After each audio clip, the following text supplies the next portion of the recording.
It's business time. It's business time. It's business. It's business time. I know what you're trying to say. You're trying to say it's time for business. It's business time. Ladies and gentlemen, we're here on a Wednesday now as the ever-marching drum rolls on through the week.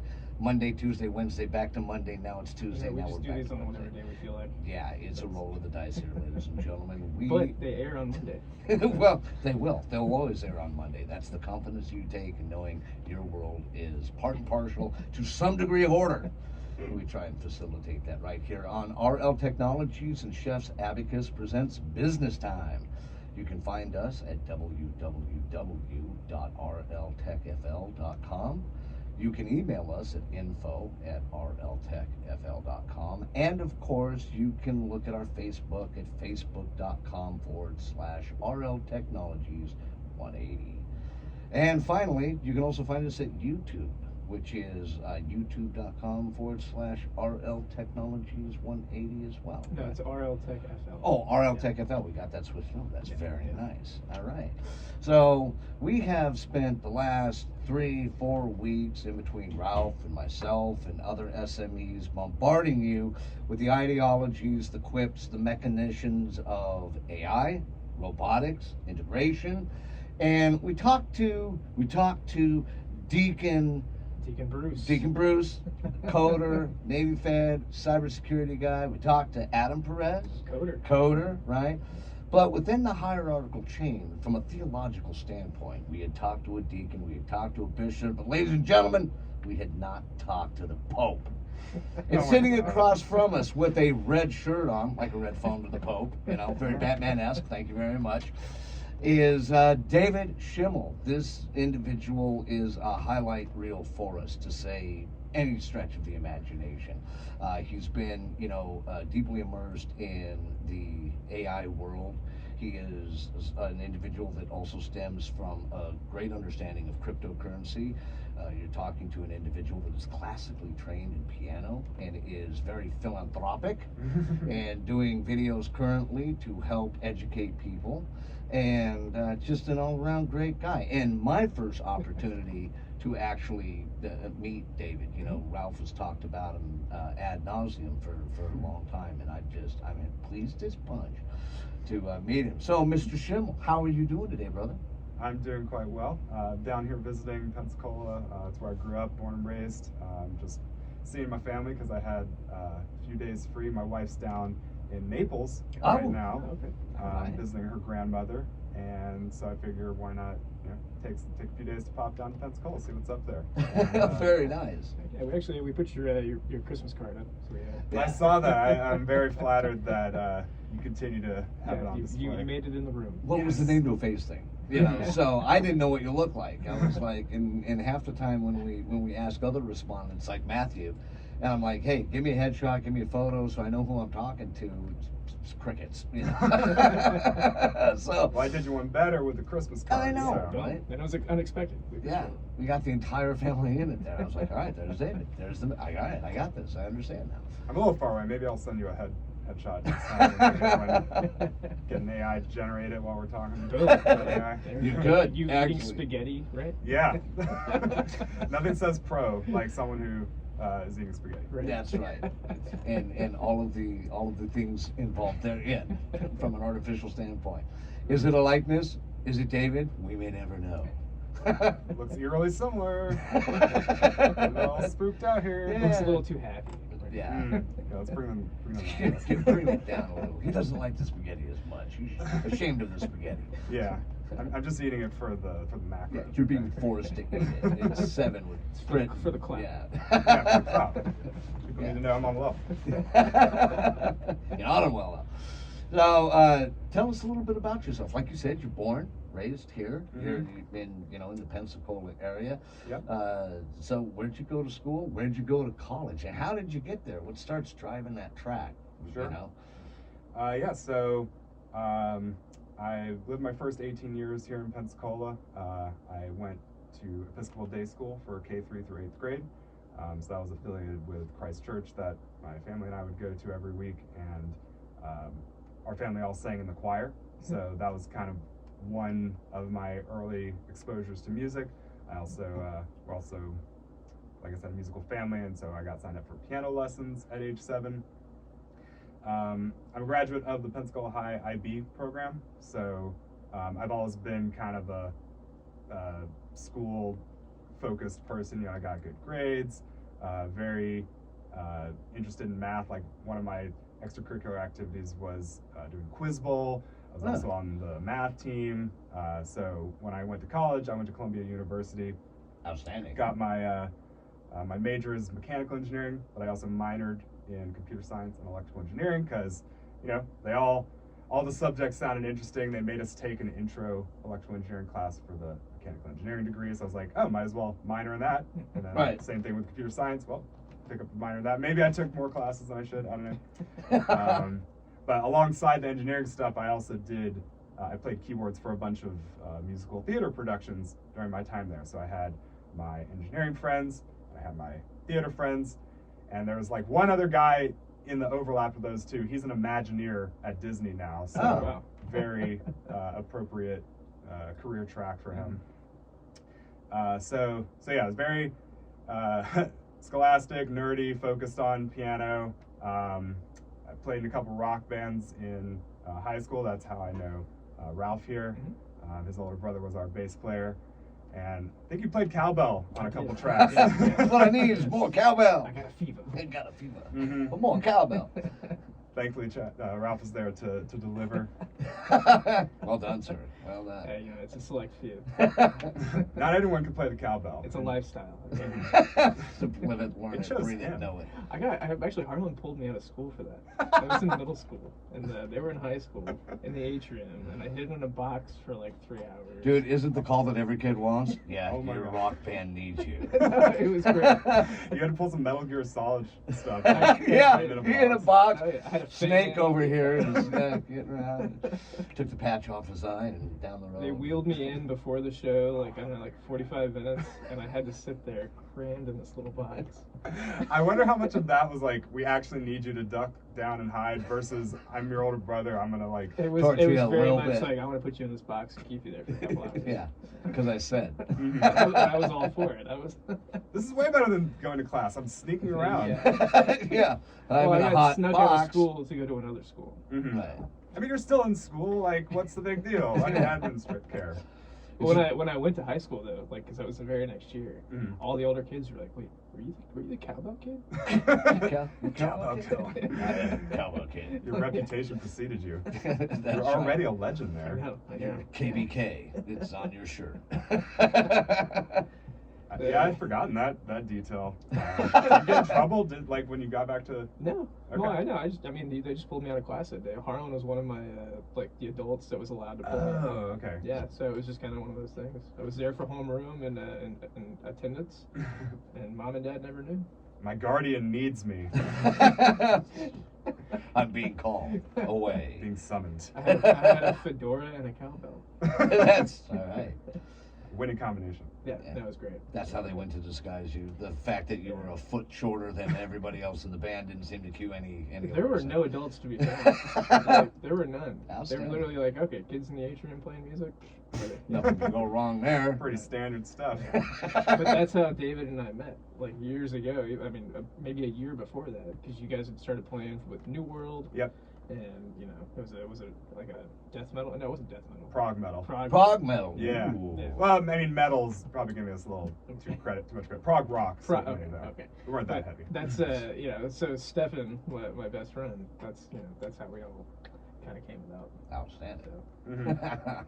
Yeah, and you and Harlan and Logan, they kind of live near each other. Mhm. Me and Steph live near each other, but it was like 20, 30 minutes apart, so we'd alternate like whose Yeah. house we'd practice at.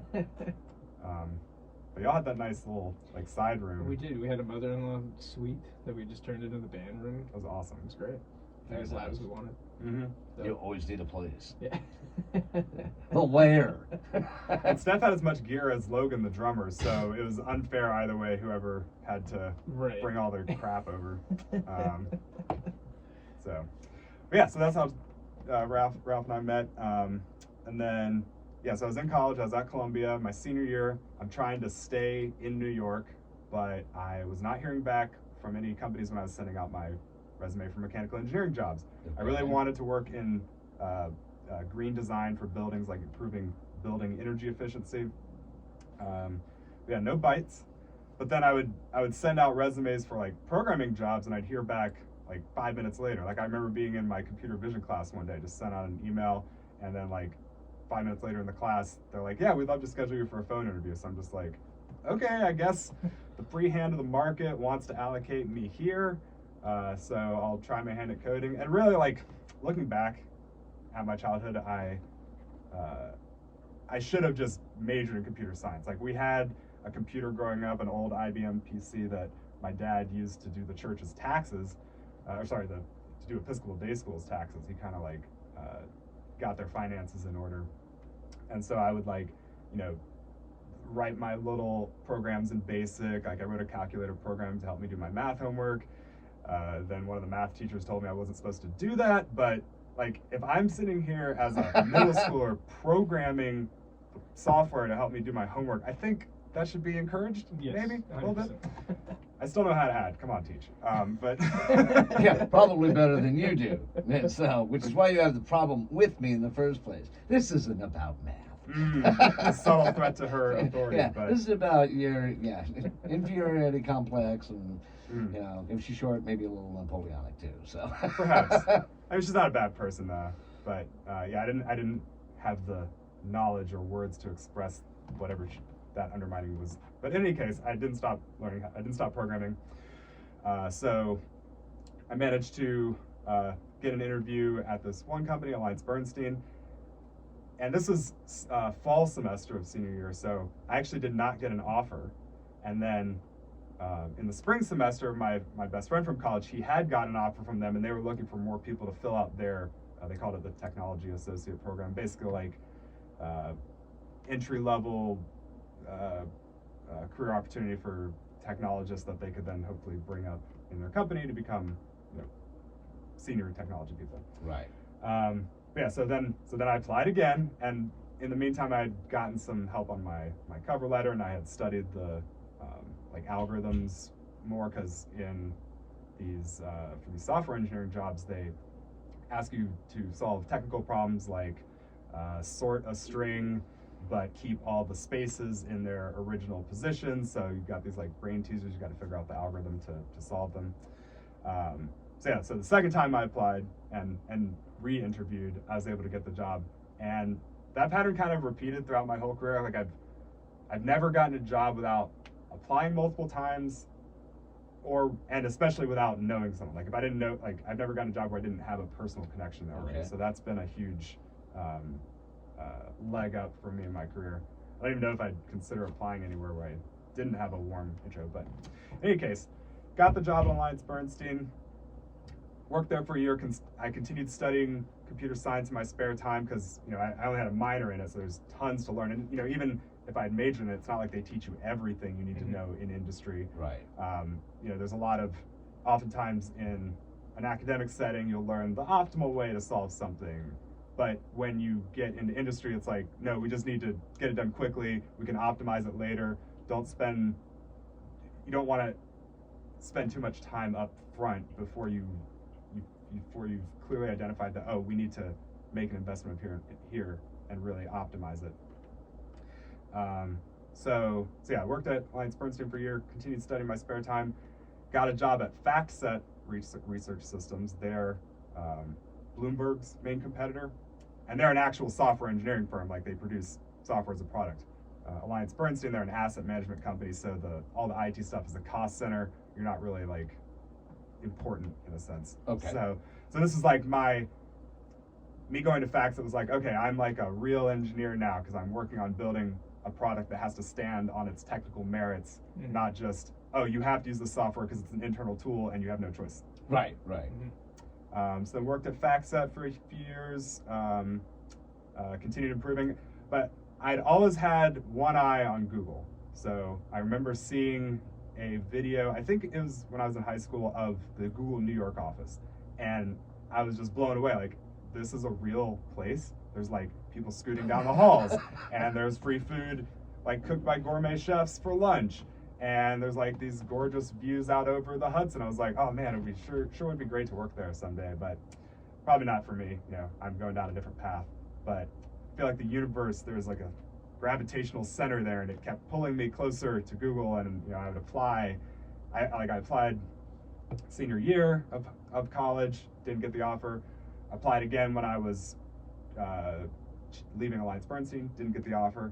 But the third time was the charm. I had one more vacation day left at FactSet, and I was like, let me give Google another shot.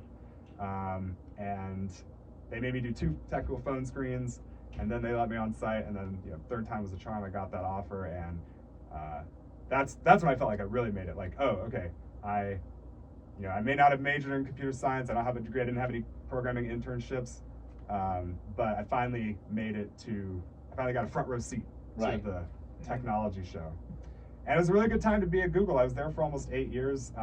During the general run up, the explosion, throughout the 2010s, the zero interest rate phenomenon is really helping me.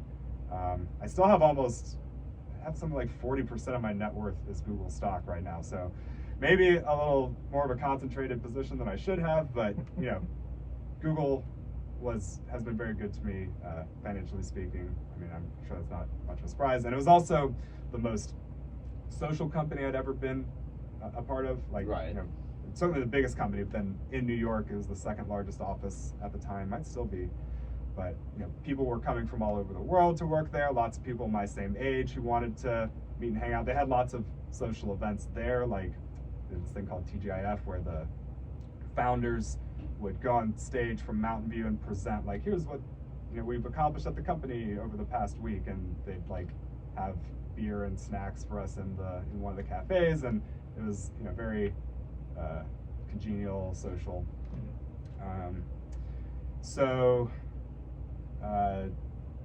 During that time, I also started going to Burning Man, which had a large impact on my wow, so this is possible. Like this, if you have a vision, you can create stuff that's on the scale, and I got introduced to a lot of other creative people. Certainly lots of technologists also participate in it. I mean, an early Google story, the first Google Doodle was the Burning Man logo, and it was kind of like a way of them subtly telling the world, like, hey, this is what we're about. We're not going to be here for a week because we're going to be in the desert doing God knows what. And so I think culturally I was aligned with Google, and it's where I wanted to be professionally. So I was there for 8 years. Eventually, I kind of hit a ceiling. Like, I was trying to get promoted and to senior software engineer, and I failed. I tried and failed once, tried and failed again. So I figured, okay, I'm doing something wrong. I need some more experience. I need to try a different path. So by that time, I was more confident in my engineering skills. I was like, let me try working at a startup where I can have a bigger impact. Because large companies, they try to make individual employees interchangeable just as a resiliency strategy, right? You don't want your one person to get hit by a bus, like they call it the bus number, like how many people could your team lose in a car accident and still be able to function. So they want redundancy upon redundancy, and so while it's good for the company, it also makes you, the individual, feel kind of replaceable, especially at the... You're a functionary. Yeah. Right. Like as an individual contributor, someone else could easily write this code that I'm writing. So do they really need me specifically here? Maybe not. Let me try somewhere else. So hit up a couple friends. I got an offer with my one friend's company, but then Nick, my same best friend from college, he was like, well, before you accept their offer, why don't you talk to my buddy Michael over here? He runs a company called Atmosfy. They're like TikTok meets Yelp. So full bleed video reviews of restaurants, nightclubs, any kind of in-person experience that someone would want to have. So chatted with him a bit, and I ultimately decided to join their company because they had already gained some traction. Okay. Like my first friend's company would have been starting from scratch, which can be nice as a programmer, right? You get to make all the coding decisions, you get to pick the tools and frameworks you want, you get to indelibly leave your mark on the system. But of course, if you don't have any traction, then that's a gamble. So you might end up building this nice system that then just doesn't get used, and then Right, doesn't see the light of day. So, right. yeah. And also, I would have been reporting to my friend there, who's the CTO. So I would have kind of been in a similar, not quite leadership-y sort of position. Whereas at Atmosphy, I'm technically currently the staff software engineer there. I'm on sabbatical from them because I worked out a deal with our CEO. But yeah, so I left Google, made sure to stick around for my last equity cycle to vest, or to get that year-end bonus, and then I left.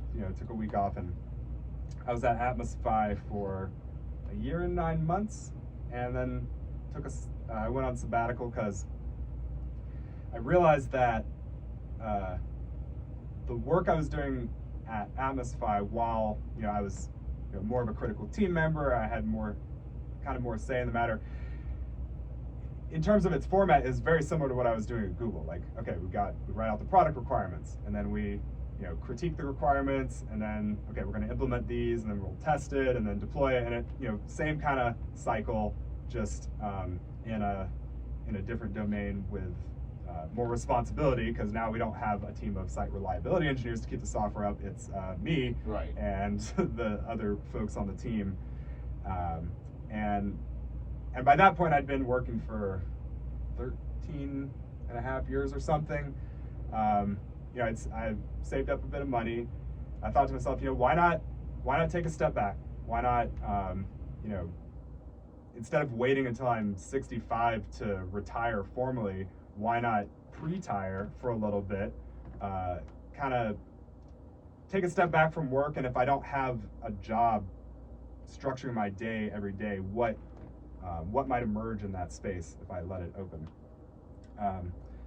So I've been on that sabbatical journey since around Thanksgiving, so it's been a few months now.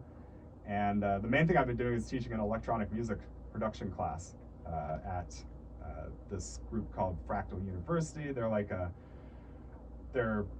decentralized, quote unquote, university. They don't offer degrees or anything, but it's a community of people who like to learn as a form of recreation, who want to continue their skills. I took a class on LLMs, ChatGPT and similar stuff there in fall semester, and I liked it so much that I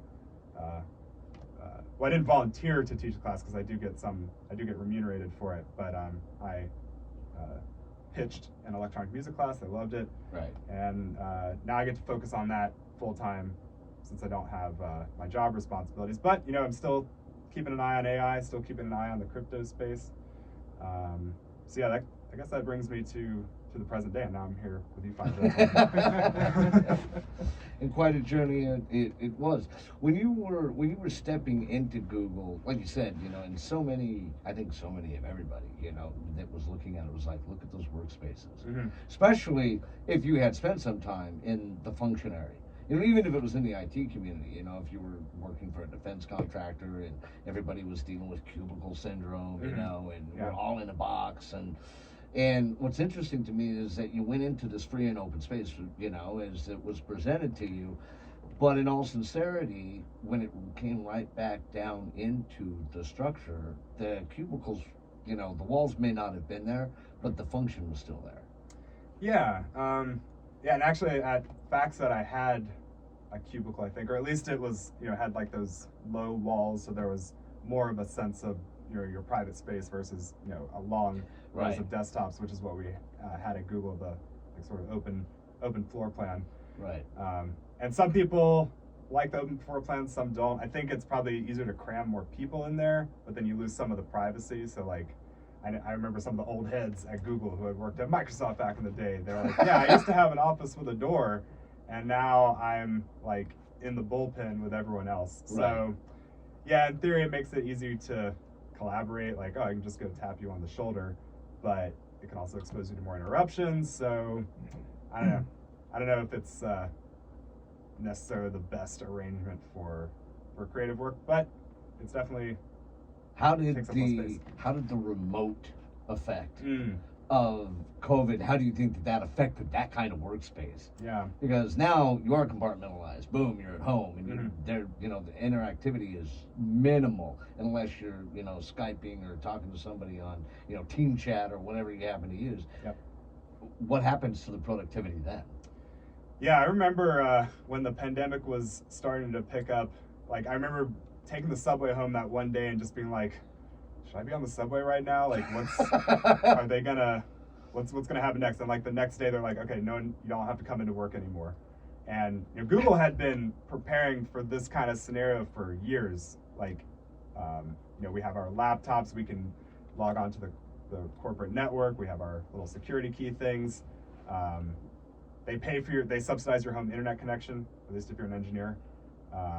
And they also run these scenarios called DIRT, Disaster and Recovery Training. I think that's what they call it. Right. So they'd already simulated, like, what if a meteor were to hit the Mountain View headquarters? How can we continue running Google? So they'd already been probing the edges of, like, how do we keep Google running in the face of, like, oh, we can't even access the offices. How do we work around that? So, Google was ready more so than many other companies for the pandemic hitting. And, when it first started, it was kind of hard to see what the long-term effects would be like, of course. Using a lot of video chat. A lot of the collaboration still takes place in software tools, right? Like, you'll post a CL, a change list for review, and then your reviewers will come in and add comments. And that can happen asynchronously. Right. So that can be fine in person or not. I would say we definitely lost the whole, like, whiteboard collaboration, real time kind of figuring out engineering challenges. That became more difficult. There are tools like Jamboard that let you have that shared whiteboard experience. But there's always, it's a lot easier to say talk over each other on video chat. So we all had to learn how to give each other a little bit more space. That can also slow down, or not, or just talk over each other. Right. Turned into a confab anyway. Yeah. So for me, I think one of the long-term impacts that has emerged, though, is that for people who are already senior in their career, the whole working remotely thing was much less of a problem, right? Like, the seniors already know what to do. They know where to get answers. They feel confident, like, shooting off an email or whatever. Maybe they don't even want to be bothered by people coming and tapping them on the shoulder. They just want to get their work done because they know what to do. That's right. Meanwhile, the entry-level employees, the juniors, etc., I think it's a lot harder to get mentored over video chat. I've tried things like just having a ongoing video chat running in the background, so it feels like you're co-working with some other people, and you could, ask questions there. But then people also don't want to feel like they're scrutinized by their camera 24 or like during their workday necessarily. Right. So, and there's been some cool technologies being developed to try to create that embodied feeling. Like, I don't think this is confidential, but I don't work at Google anymore. They had their Stargate unit. I think that's what they called it at the time. But it's basically like video conferencing with a bunch of extra cameras so they can capture you in 3D. And then when you're talking to the other person, it feels like you're actually talking to a volumetric entity. Right. Not just a flat screen. So that can improve the embodied communication a little bit. But of course, you need 7 cameras. Yeah. Whatever setup. And we'll see how this metaverse thing works out with, we got the Apple Vision, we got reality, Facebook. And, and do we want to meet in these virtual spaces to have conversations? I mean, people were using Animal Crossing to meet up during the early days of the pandemic, because that could host multiple people in the same space. And still in this day and age, when you're gaming, you're spending time PC, Xbox, it doesn't matter. Especially if you're doing it PC, then you're on Team Chat or Discord, or you're still talking and you're still referencing, and then a lot of times in those instances, because you're actually engaging with the individuals on the screen in the game, you don't even need an avatar, and then you can send things in chat and haha, that's hilarious with this YouTube clip, and so it's already there. The thing that was funny to me about all of that in relation to COVID and working in the IT industry, etc., that we had already tripped over this once before in the late 80s. Oh. Where they were like, oh, you know what we should start doing is we're developing more and more video conferencing tools, etc. Is we should start working remotely. And so there was a big push for 3 or 4 years where it was like, hey, remote work, it's the best. And then the analytics started coming back, and you know the performance evaluations started coming back, and they're like, yeah, no, this is not good. You know Benjamin and Kimmy, who refuse to get out of their PJs or their underwear all day, they go wandering off into the ether every 15-20 minutes, because there's just not that social structure where people are looking at you and what you were doing to a certain extent, and productivity levels started going down. We were all kind of looking at as you put it, the old heads were like, yeah, we tried this once. Get us back to the office, because that's where we really work best. It's, like you said, it's where we can whiteboard, where we can brainstorm, where we can, the group element is so very constructive in that space. Now, granted, I'm with you and with the old heads. I like a door. I like to close it. Yeah. I may be in, Ralph will tell you, I'll go into, I'll plug in my music. I'll start working on the problem that he's handed to me. I'll close my door. Don't bother me. Yeah. I've got, my classical playlist online, and that's where I'm at. Leave me alone. And so on the other end of the spectrum, if it's, there have been those problems that we're dealing with where it's like, yeah, we need to we're working on just putting together a conference call right now. It's got like 10 people attached to it. And we need it, because we need to brainstorm and we need to talk some things out and figure out what's going on. And, here's our action list. And, but, now you've actually been through that dynamic where you can say, yeah, he was at the floor space, there it was, Yep. And so I find it fascinating that, you would go to the extent of like, being able to generate, almost a holographic avatar system. So just the personal representation was there. Yeah. Which is fascinating to me. I think too, if people have like their own private space that they can retreat to, it'll make them more open to a generally open office environment. Like if I can, if everything's all kind of blurred together, like, okay, I have a desk, but you can interrupt me at any time, so I'm always like sort of on guard. Right. You can never go to you can't operate completely in one mode. Either I need to sit down and focus and do the tasks that we've all agreed on, or I need to open my field of vision up and see what other inputs I need. Right. Because you need the meetings just so you can all align and agree what should be done. But then after that, like, go back to do your work. Yeah. I think having your own personal space is good for productivity. Well, and the funny thing is, you can have eureka moments within the confines of the group. We've all had that moment where someone says something, and you key on it, and you're like, oh. Yeah. But in those moments in time, I found that they also correspond that's when I need to kind of take a step back and back away, and like close the door and mine it for a few seconds and go, all right, no interruptions. I need to think about this because I just tripped over the answer, or I may have just tripped over another answer that I know is coming. Yeah. We just haven't gotten there yet. And so that compartmentalized space is much better for that. At least for me, because then, there all of a sudden there's too much noise. It's like, okay, I'm paying attention to this, I'm paying attention to that. And, have you yourself played or gotten to use any like of the metaverse or augmented reality or any of that yourself? So I saw a demo of Stargate when I was at Google. They had it on the 15th floor of the office. I had I got my dad an Oculus for Christmas one time. I don't know how much he uses it these days. My son uses an Oculus Yeah? all the time, the older one. Okay. Yeah. And I have a Vive at home. That was my first He's got the Vive. Yeah, he bought both. I was like, why are you spending this much money? I'd love to try the Vision Pro just to see what it's like, because I do like having the pass-through camera is really important. Being able to switch between those two modes is important. I think we're still a little early, but I could see, like, if you're on an airplane and you have your Vision Pro, that would probably be a great use case for it, because you have you have unlimited screen real estate. You can go wherever you want mentally. You're sitting still for a while, so it's not like you are going to bump into anything. And that would be way better than just having like a little in-flight screen. Yeah. Or if you're working on your laptop, now you can work on like 10 monitor setup. Whatever you can imagine with your VR headset. So it's just it's tough to get consumers to purchase another bulky piece of hardware and then put it on. Like even your phone is often too much of a hassle to pull out of your pockets. Now we got the watches. So how do we convince consumers that it's worthwhile to get this headset and go to all the trouble of, you know, putting it on? And the ones like the Vive doesn't have an onboard computer, so you have to plug it into a powerful enough machine to run it. Or with the Apple Vision Pro, it's like $3,500. So with the Vision Pro coming out, I caught a little snippet of information where Apple has actually quietly been working on a pair of glasses, kind of like similar to the Google Glass. Yeah.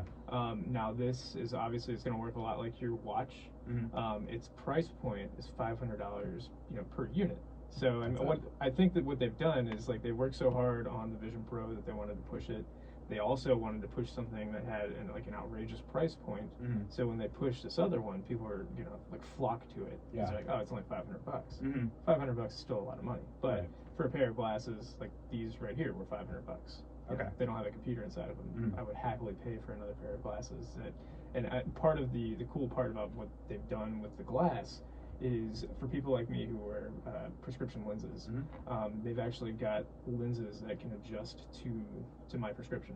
Oh, okay. So that's what I want I to don't see. have to wear contacts, but you know, you do have to be an Apple phone user because everything works through your phone, just like your watch. But what they're going to do, so they was like a thermal imaging camera that's built into the glasses themselves, and what they're toying with now is actually putting cameras inside of your Apple AirPods.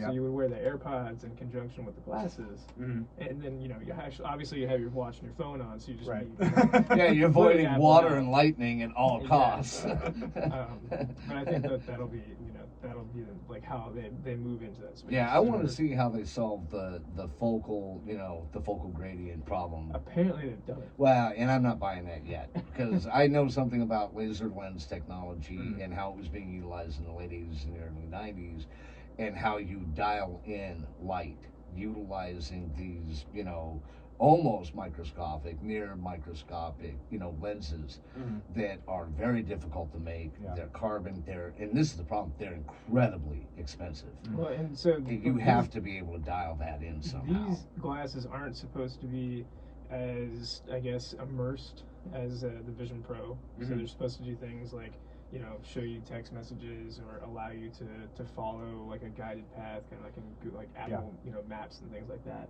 So, you know, make phone calls and, you know, see like little videos and things like that. Block billboards? Really. IRL ad block? Ad block. That's what I love. Yeah, no. But yeah, it'll be interesting. And if you want to go in the building, though, it'll say you need to disable your ad blocker.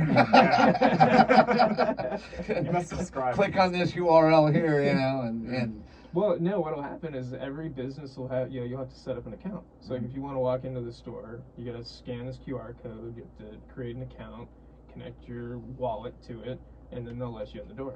Right, and they're doing that now with Amazon, with the Amazon store, and you know the other grocery store model. Whole Foods. Whole Foods. They've actually Aldi. They've incorporated the palm scanners at Whole Foods.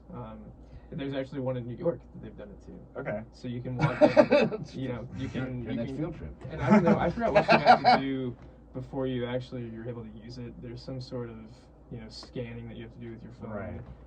And then when you walk in, you literally just wave your hand over it, and it takes it out of your account. Does it read your fingerprints? It reads your palm print. Which, really? Yeah. Okay. Oh, yeah. Because I was like, okay, they're gonna have to put something in your palm. Yeah. No, it's just a scanner. That's interesting. You put your hand over it, and then boom. Because I know from a biometric standpoint, when you're talking to cybersecurity specialists, you're talking to the Federal Bureau of Investigation, or like the DoD, you need at least 180 contact points to make a print verifiable, and you don't have that on the palm. You can't generate it. You got more surface area on your palm than but you don't have the same amount of prints and things that they call genetically identifiable structure. You know, so the lands and the grooves, the swirls on the prints can denote that. But on your palm, I don't know. Why don't you just go with retina? I guess I don't know. It's easier. They don't want to blind It's people? harder to put your face over the screen. I don't know. Oh, dude, that would be awesome though, because if you're wearing the Apple product, it already weighs 100 pounds. You're like, oh, I wanted to rest my We're head moving anyway. closer and closer Right? to like, a Minority Report, where they're like going to be scanning your retina for everything. Well, eventually, one day, yeah, you guys will be lucky enough so you'll have contacts, and the contacts will just facilitate it if you don't have that perfect eye, or you'll be able to work through. You know, Feynman himself said that he assumed that by the year 2025 that we would already be wet wired. You know, that so much of our stuff was related to that, you know, and he was talking in the 70s and the 80s about, you know, nanites and medical technology, and they're like, Feynman, you're so nutty, you know. And it turned out he was right, you know, and so that's a possibility, you know. And but I agree, I don't, from the augmented standpoint, though, you know, the only reason I want like the full goggles though is to have the immersive experience, right? I don't want a dumbed down version on my glasses. Yeah. You know, where I can just text and call and everything else. Like you said, I've got how much more micronized do you need to be? First, you gave me a phone that communicates with space, which I didn't have growing up. When we had that thing, we're like, oh, so our tumor collectors, right? And then, boom. And it looked like a field phone from the Army, right? And you unzipped it and you pulled it out, and you know, it had this huge brick on it, and you know, now we don't have to even worry about that. But oh no, we need a watch. Well, Blah, blah, blah. if you offered me a pair of glasses that I would automatically adjust to my prescription, I'd pay you $1,000. Well, yeah, but we're until they come out with that, and I see that because both of my boys wear I'm glasses. telling you, it's here. It's just like they And when- haven't pushed it yet. When I see all the eyeglass stores going out of business because you know they've been able to generate this. You said it was like $500 glass, right? No, it's $500 for the glasses. When right Just for the now entire thing. with prescription lenses and a set of frames, you can't get those for $500. I think that's why they've kept it so quiet, because it's going to disrupt all of, like, that entire market. Yeah. Now all like frames are only produced like by 2 companies in the entire True. planet. We've both ferreted that out. And I'm sorry, but those companies need to have their that disruption. Yeah, but see, that's just it. Even if you're doing it, then you're talking. You're right. They'd have to have the disruption, and I agree with you because what they've been pulling on people for the last 30, 40 years. Give it like 4 or 5 months, and we're gonna be seeing. Oh, we'll do it. Yeah, we'll do a lunch bet. Okay. I bet a year from now they won't have released the technology and it won't work right. And the first time that they put it on someone, it'll automatically focus to the sun and burn their brain. I give them 2 months because I heard on the way here them talking about it on the podcast. Okay. So the bet is that they have glasses that handle the focal point. Their price point is $500, and that if you buy these glasses, you never ever have to get another pair of glasses. That's basically Short it. of breaking them. That's then you have. Or if you just want to change the style. I've got 5 different pair of glasses, not because I have 5 different prescriptions. And that would be I'm a interesting. stylish guy.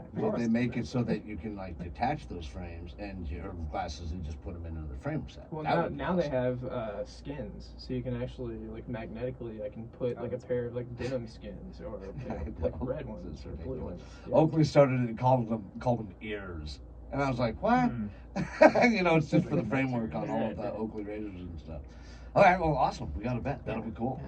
Well, I would wonder if your glasses run out of batteries, now you suddenly can't see anymore. Apparently these only last for 3 hours right now with the current battery that they do have, but they've engineered a case that can fully charge them within like 30 minutes. You just have to sit someplace and not rely on your vision. I wouldn't be able to see anything for 30 minutes. Yeah. Ralph, what are you doing? Well, my glasses died. I was driving up to you, and I forgot my recharger. So that plugs directly into it. And well, the thing is, so I would be wearing, probably contacts. Well, then you whip out your old glasses. So, and there'd still be a market for that, and obviously there's a market for people because there are people that can't scrape soup together.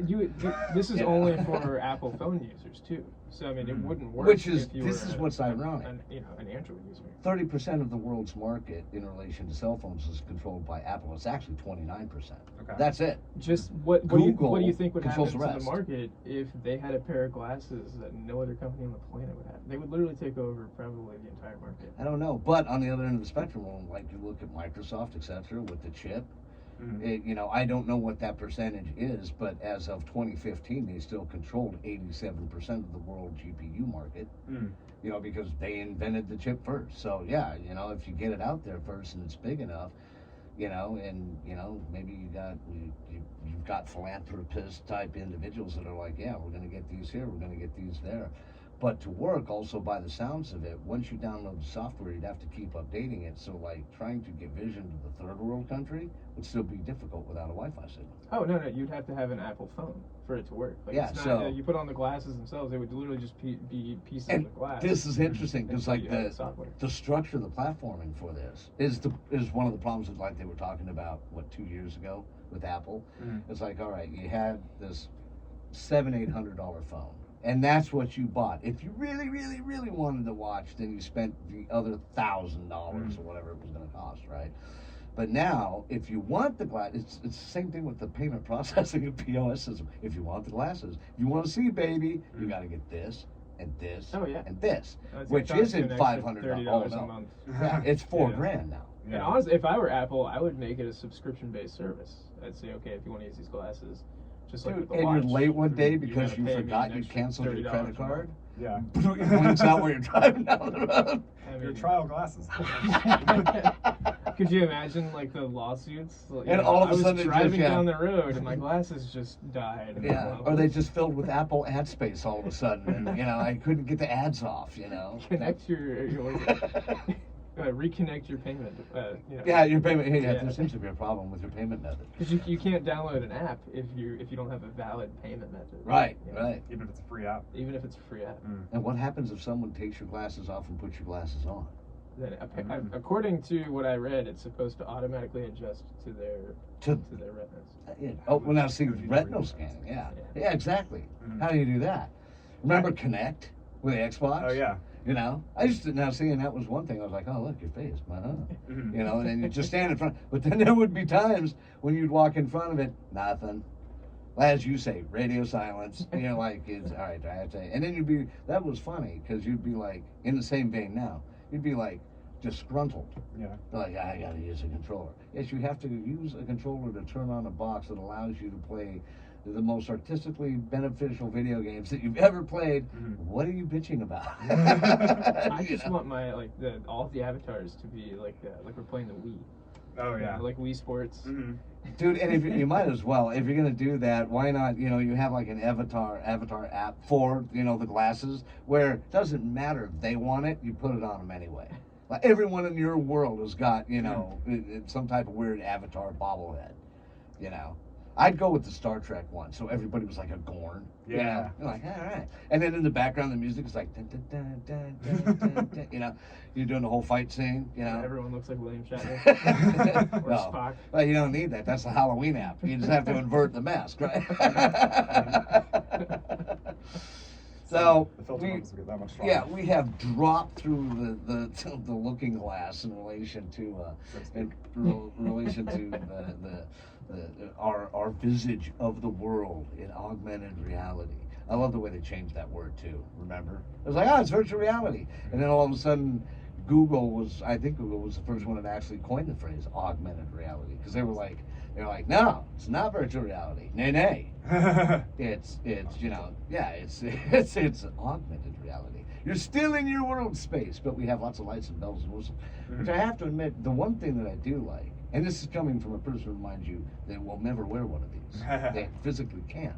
It doesn't work on monocular vision. So you need stereoscopic vision for these things to work correctly. Yeah. But the ability to, and this is something else we haven't talked about. What does it do to the TV manufacturing industry? Because now all you need is a box with a signal. You don't need to pay for, a 72-inch Samsung like I've got. You don't need that anymore. Yeah. You just need to receive the signal, and it'll virtually generate it, and it'll probably be a better picture.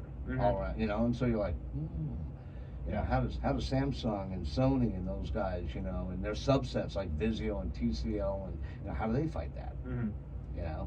Well, first everyone's got to have their own set of lenses too. So Right. It's cheaper to have one TV for multiple people, at least at today's prices. Yes. Remember when that was one of the manufacturing elements for computers, though? They were like, looking at it for the, per capita family aspect. Yeah. They're like, if we get one in for a family, we price point it that way because it's for the family 90 times out of 10. And now, everybody has their own little computer in their hand, virtually. So I brought 3 computers with me on this trip: a laptop, an iPad, and my phone. So. Yep. No, I've walked through airports with 3, and then been like, I never touched the iPad or something. Yeah. It's like, why was I carrying this extra weight? Well, now you're gonna have the iPad, your vision headset, your phone, and your computer. Yep.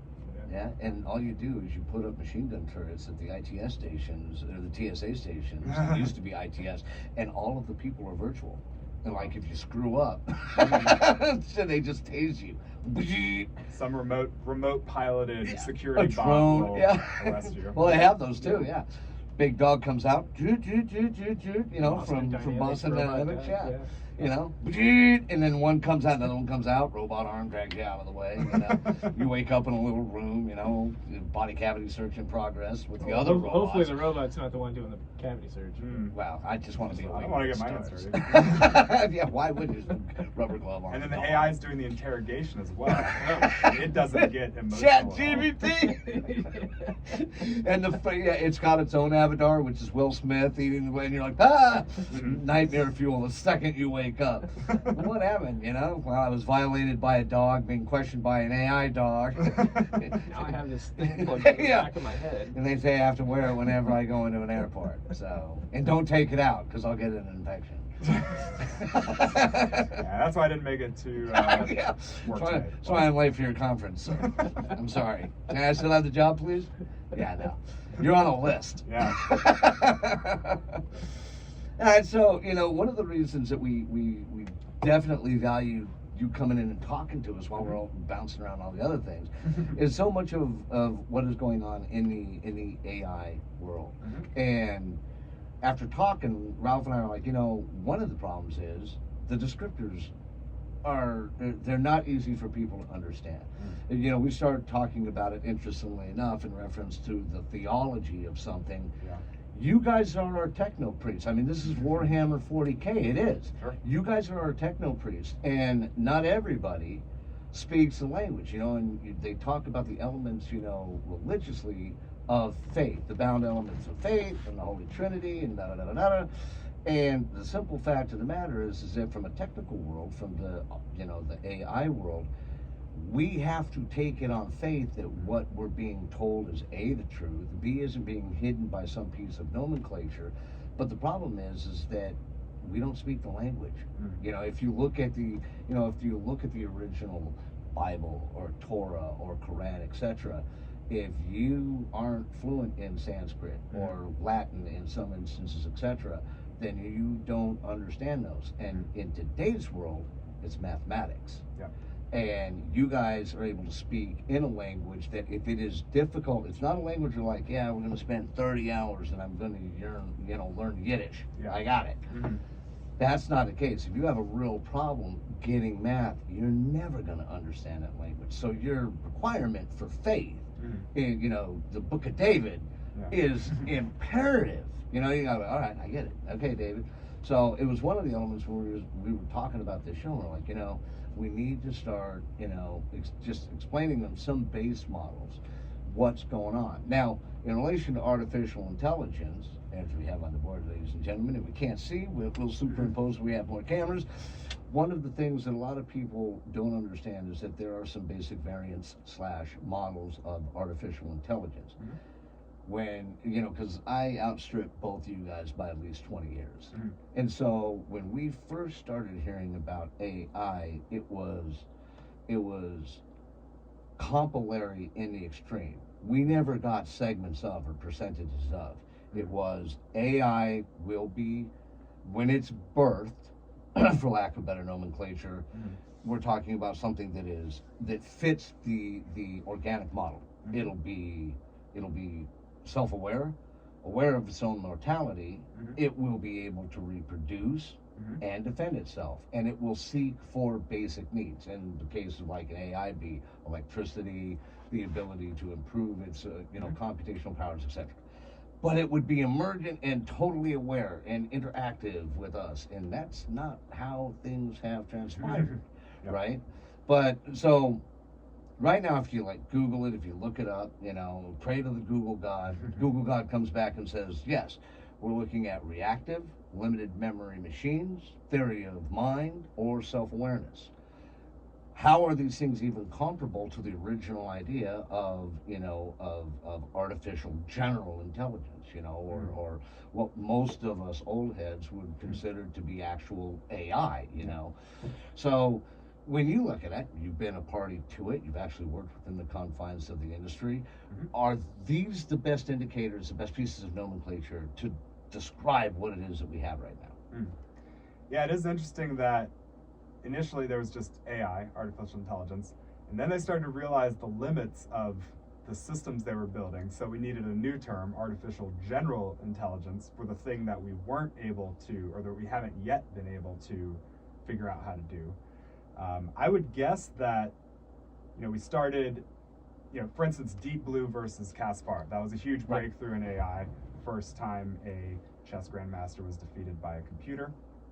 And people were like, oh my God, AI is just around the corner. But really, Deep Blue was just very good at doing one thing, playing chess.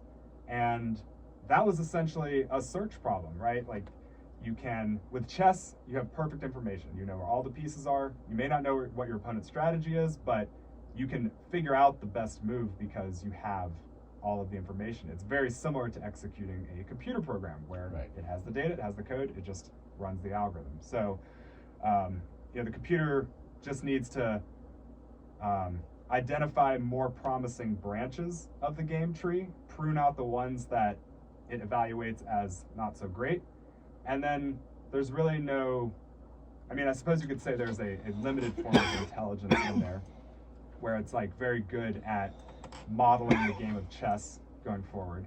And that might be considered intuitive and like, okay, my opponent's probably going to do this next, if I do this. Yeah, or if my opponent does this, then I've examined the game tree down this path, my best response is this move. Right.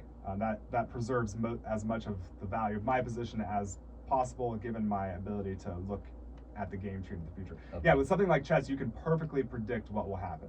Okay. In a game like, let's say, poker, where you don't know your opponent's cards, bluffing and psychological strategies are a lot more critical. That is a much harder game for an AI to play well. It just, you don't know if your opponent's bluffing you or not. You have to learn how to read people, which, the AI would probably need a camera and other things to be able to sense how their opponents feel. And I think as humans, we're better equipped to pick up on that, at least at today's technological levels. Okay. Maybe if everyone at the poker table was fitted with a pulse oximeter and other sensors to detect their facial flushing, and you fed that into a computer, but like galvanic skin response, like who's gonna play? You're playing a polygraph. Right. Yeah. Okay. And so some of the original developers of game theory, like John von Neumann, he doesn't consider chess to be one of those games that's worthy of analysis because it's perfect information. You can figure out the best move. It's a closed. It's ultimate tic-tac-toe. Yeah, it's just tic-tac-toe on a higher order of magnitude. Whereas something like poker, where there's hidden information, is much more like a real-world scenario. Or even like with the classic game of Prisoner's Dilemma, there's not even any pieces. It's purely hidden information. Like, what is my counterparty thinking? Like, does he want to cooperate with me or defect? Or Werewolf, the Russian game. Yeah. Right. Mafia. Okay. Right. These games with hidden information, they're much more like real-life scenarios. And so you've got the same dynamic happening with these LLMs like ChatGPT, right? It looks at trillions of documents, or however many documents it looks at. Okay. It figures out what the most likely next word will be given a certain prompt that you give it, and it just keeps running that next most likely prediction, and it returns something that if you had given it different training data, it would probably give you a different response. So you have the challenge of needing to bring in as much information from the real world as possible to improve the outputs of the LLM.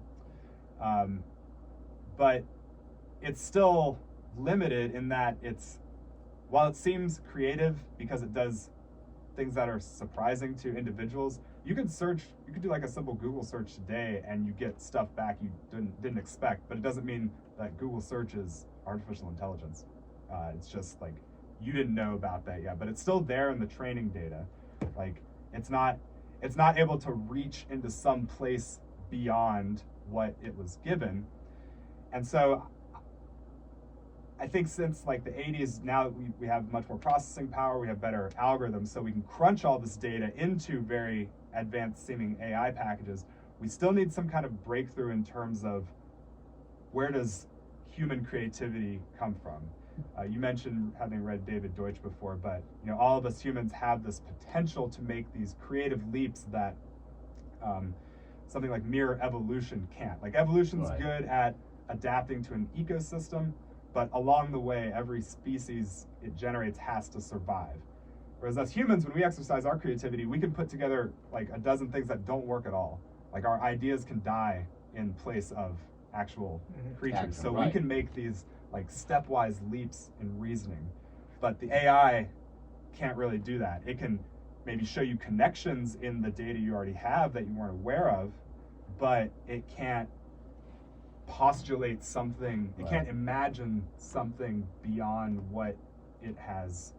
And there's even some that have said that there's an Indian mathematician, and I apologize, his name escapes me right there now, that postulated that type of resonance, as Joyce referred to it, like the God spark, the God particle, our ability to tune in to what Einstein described and Tesla described, and that ability to work within the confines of this mental space, but then to expand beyond it.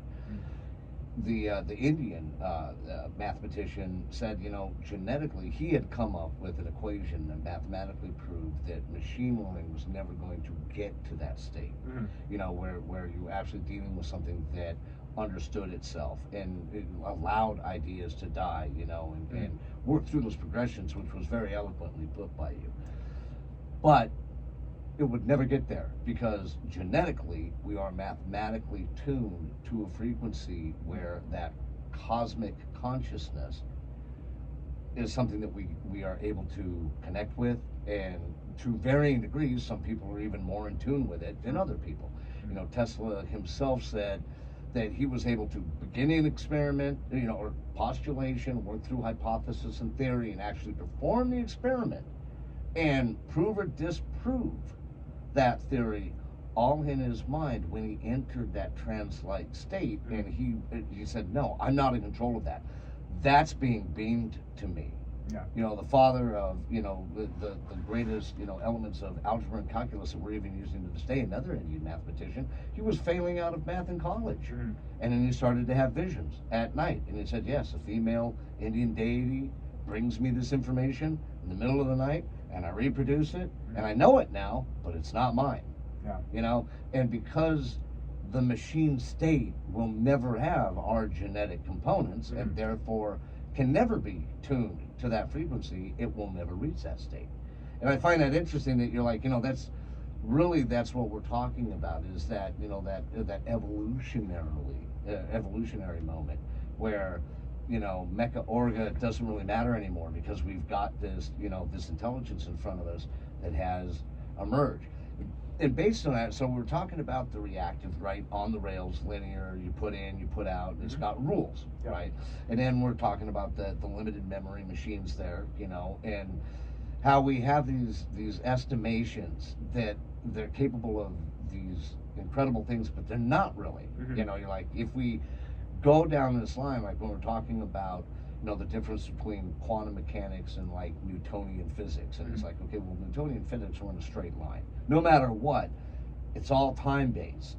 To get a result, it may take until infinity, and because of that, you cut it off and you're like, this is zero. That's its that's how it's represented. But within the confines of quantum mechanics, etc., the quantum world, it's like, oh no, we can postulate for this and we can move through all of these scenarios. It could be true, but it would take until the end of time for all of these elements to come together. And I think that's the difference, because, now when we look at limited memory machines and we start moving towards something that might actually have self-awareness, it's the element of time. Because we think in, first it was speed, and then, remember, because it was, the human element. Can we make a machine that's capable of the same degree and same number of executions that the human mind was capable of? And then we were like, yeah, we've actually done that. We've passed that far and away. We have machines out there today that can process those number of functions much faster than the human mind. But there's no intuition, and there's no adaptiveness, and there's no, as you put it, no creativity. Looking at it from that standpoint, then how do we explain what's kind of described as the emergent state? Those behaviors that truly appear to be emergent. We have an example of it written up here that was based on a piece of information that I actually had incorrect, and thank God we had David here to correct me on it, because we don't like to disseminate anything that's off the mark.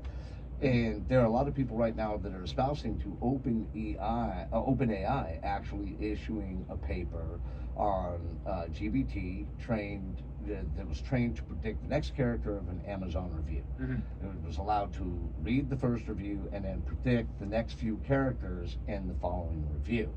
And while they were, and this is also hard for people because I understood it because someone explained it to me a while ago. I had asked because I didn't understand it. In the context of examining the brain, they're like, when you look at the neural net, the brain, and they were like, we identified this neutron over here that was doing something that we didn't ask it to do and we didn't program it to do. When we examined it, we found out that it was sentiment analysis, because that would more correctly allow it to anticipate what somebody else was going to write.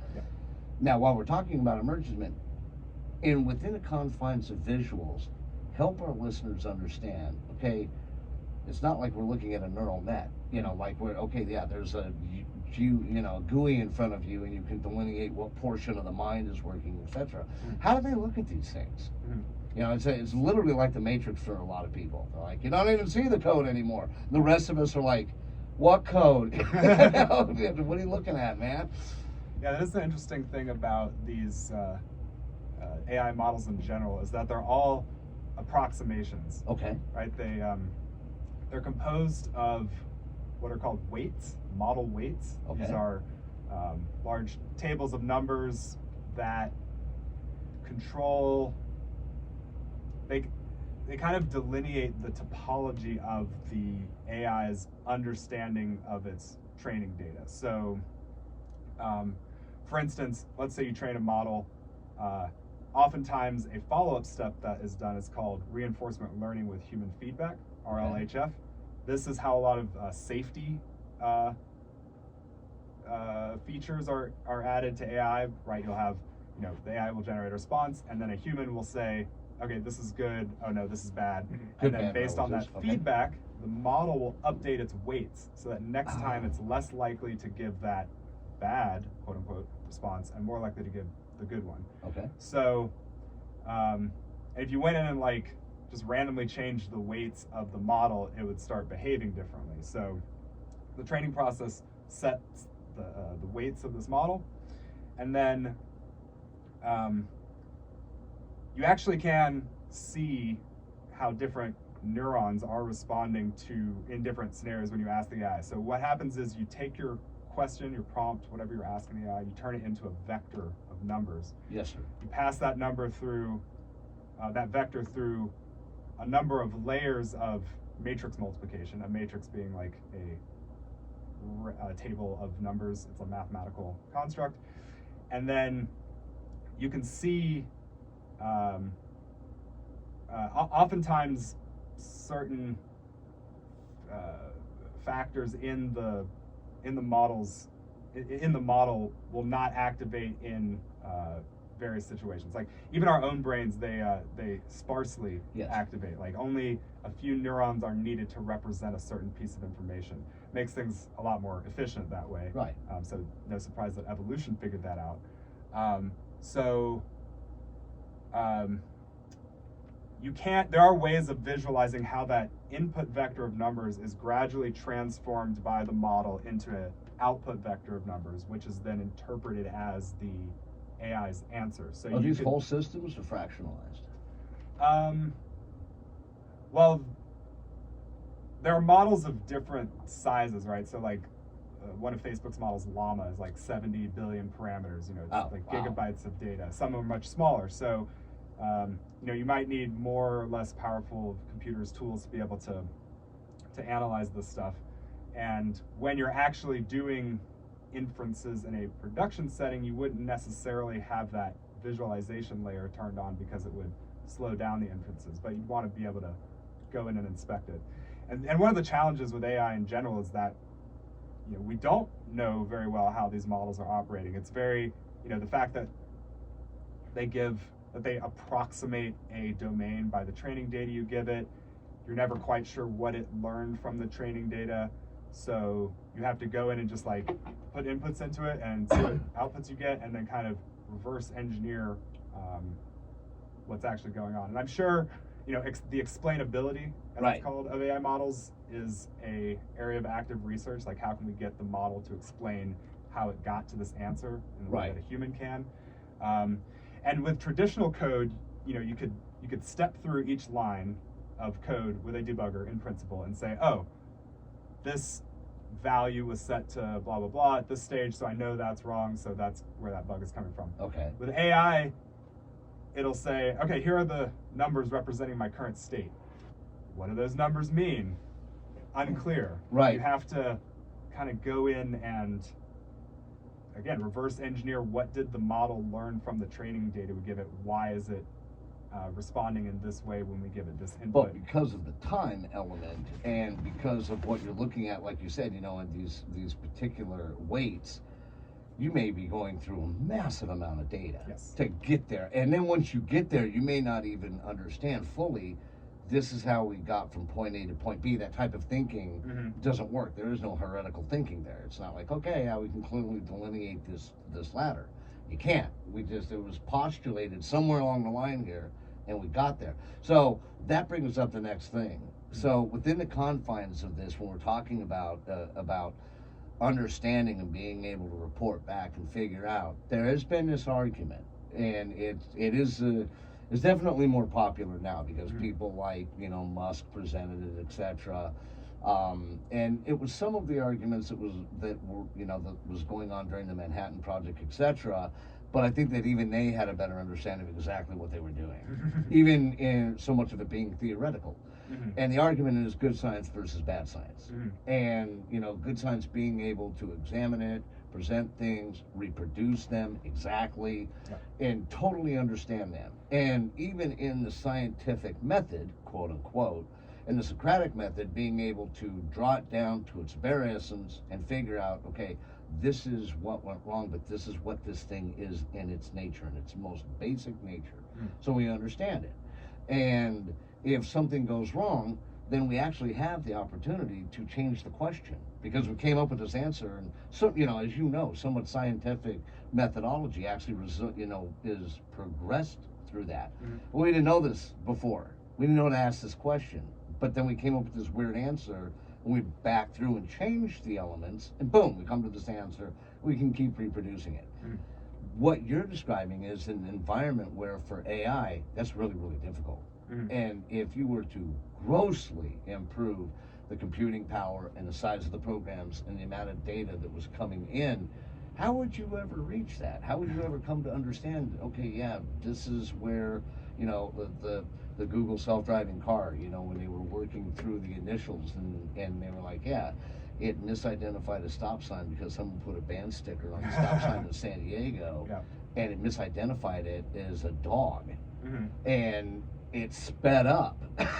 You know, yeah, it was like, what? And we used to laugh because a couple of the areas, there was a Institute of Technology that was near where I was working at that time, in La Jolla, working on a security program for Advanced Tissue Sciences and a few other DARPA contractors, and the Google car used to come through like every day, and we'd just be like, dude, this is awesome.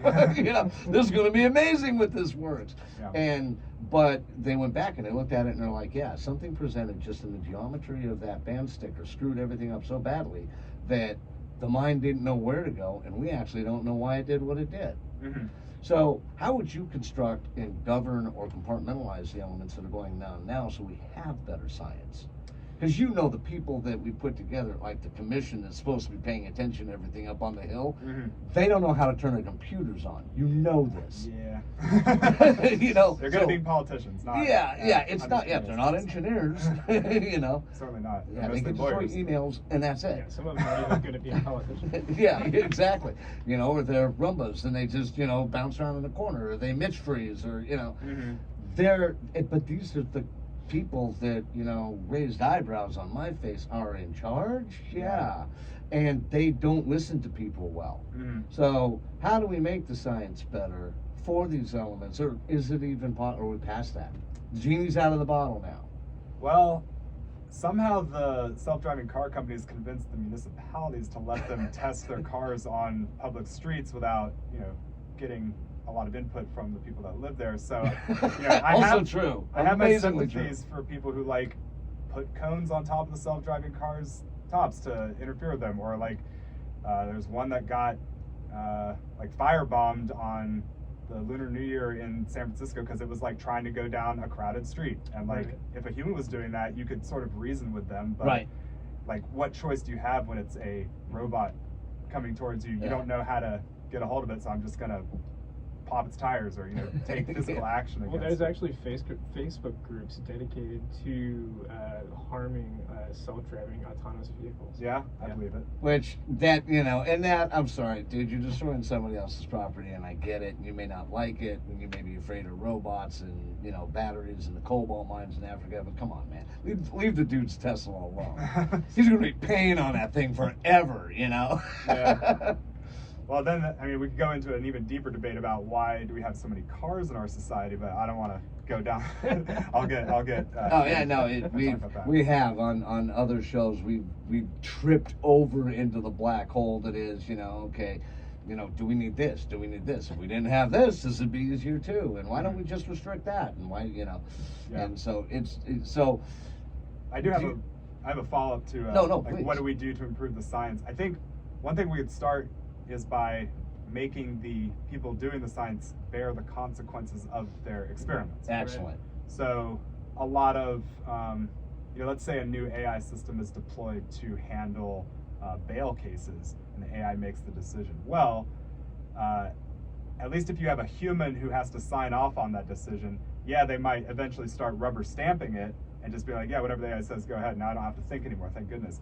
At least then there's a human who will be held accountable for those decisions. So that should at least put some skin in the game and help pump the brakes a little bit on, you know, just doing experiments because we can and no one will notice, or by the time they do notice, it'll be too late. So I think there needs to be a tighter connection between people funding the experiments, or like, I'm trying to think of how we would do it. I agree with you 150%, like 1,000,000,000%. The simple fact of the matter is right now we're dealing with unaccountable science. And that's never a good idea.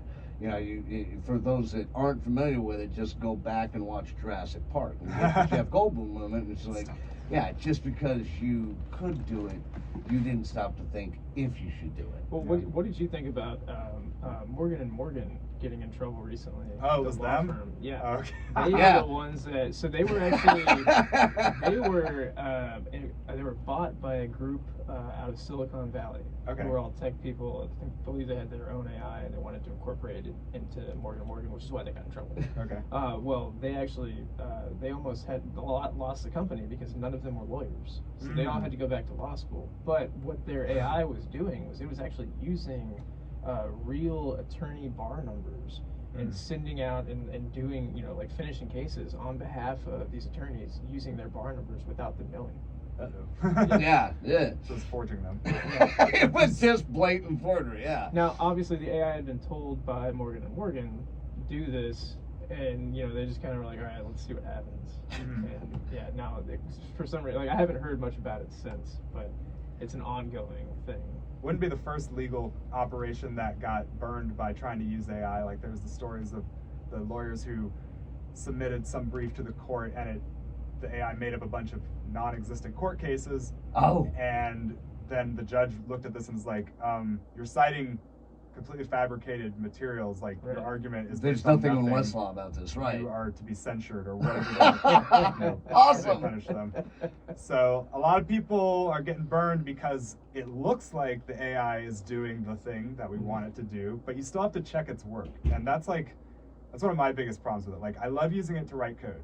You can just plug the code into a compiler, it'll compile or not, or you run it through a few test cases, you can quickly verify it. But if you start asking it for like factual information, or, you know, asking it to provide a reasoned argument for XYZ, now, okay, you get this text that is grammatically correct and has some fancy words in it, but is it accurate? Yeah, is it Right. real?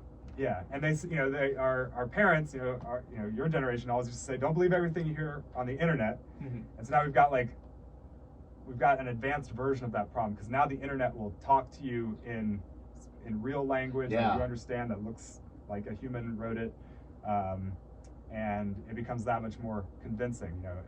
And it's funny that you mentioned that, because we went from the 20s and the 30s where the statement was, who are you going to believe, me, you, or your lying eyes? Like, you no matter what you saw, you'll believe what I tell you.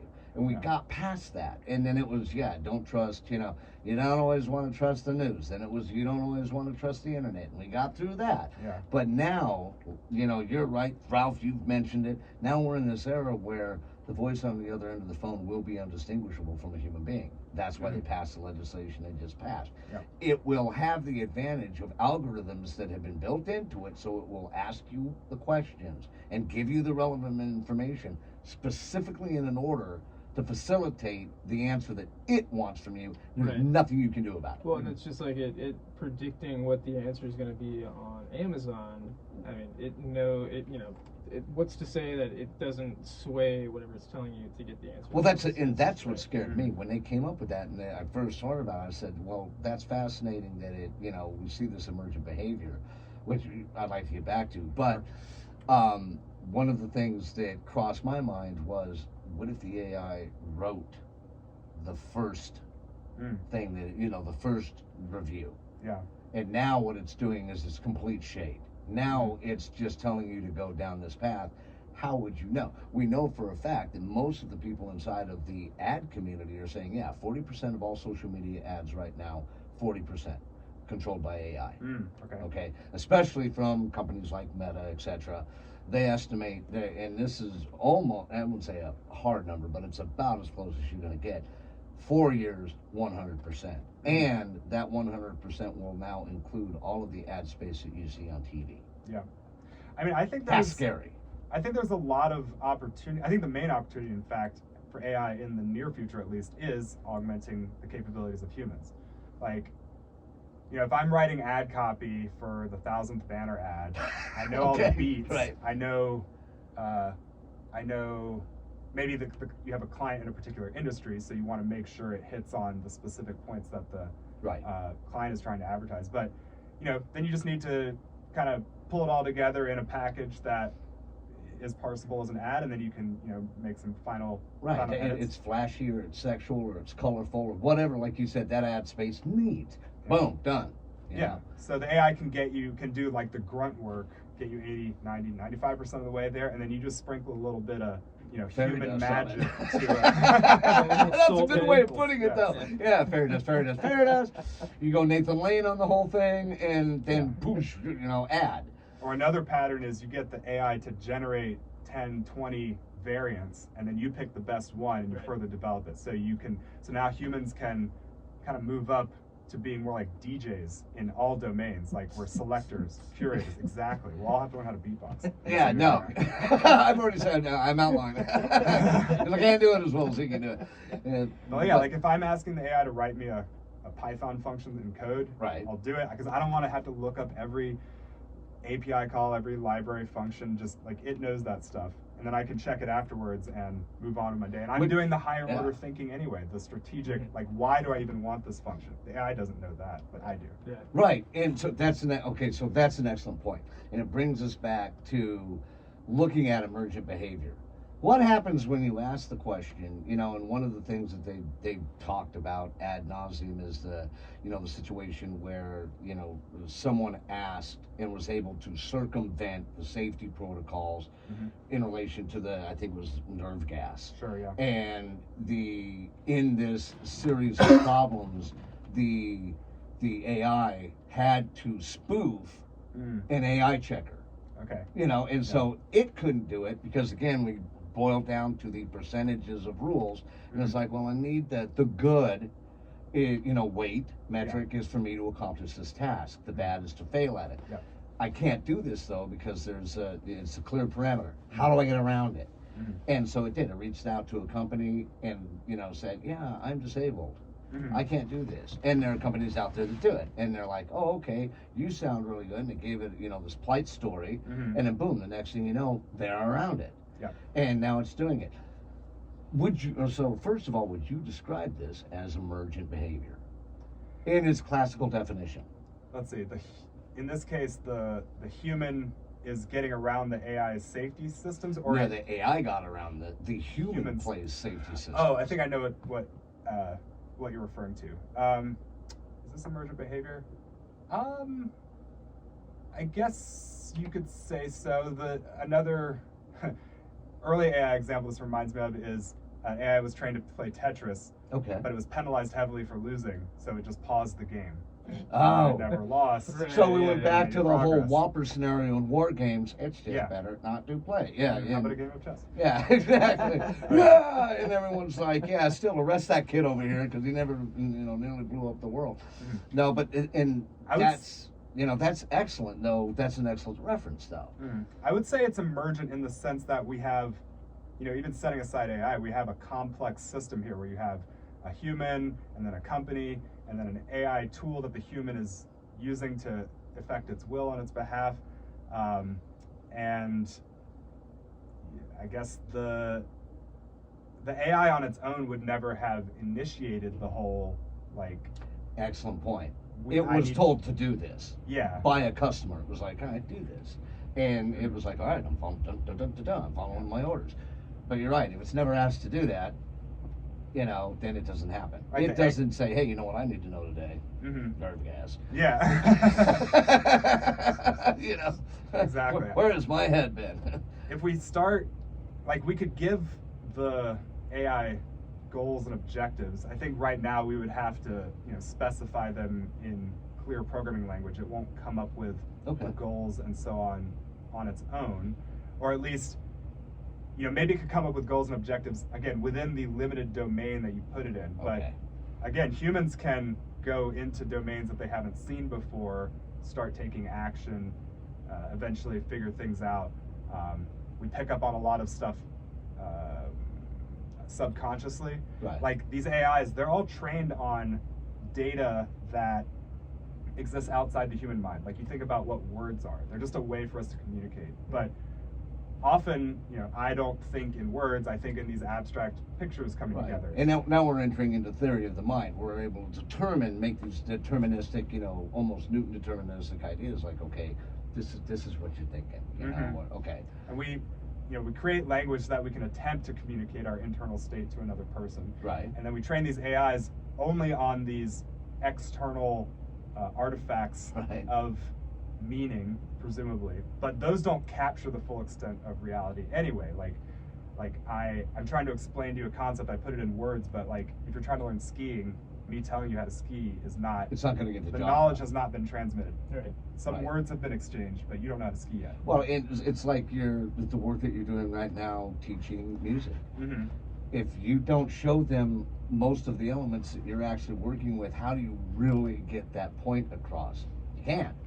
You know, you can use every piece of nomenclature that you know, or derive every piece of nomenclature that you know. You can go to a number of dialects or slang to try and get the point across, but you'll never actually really get the most important word in this conversation is concept.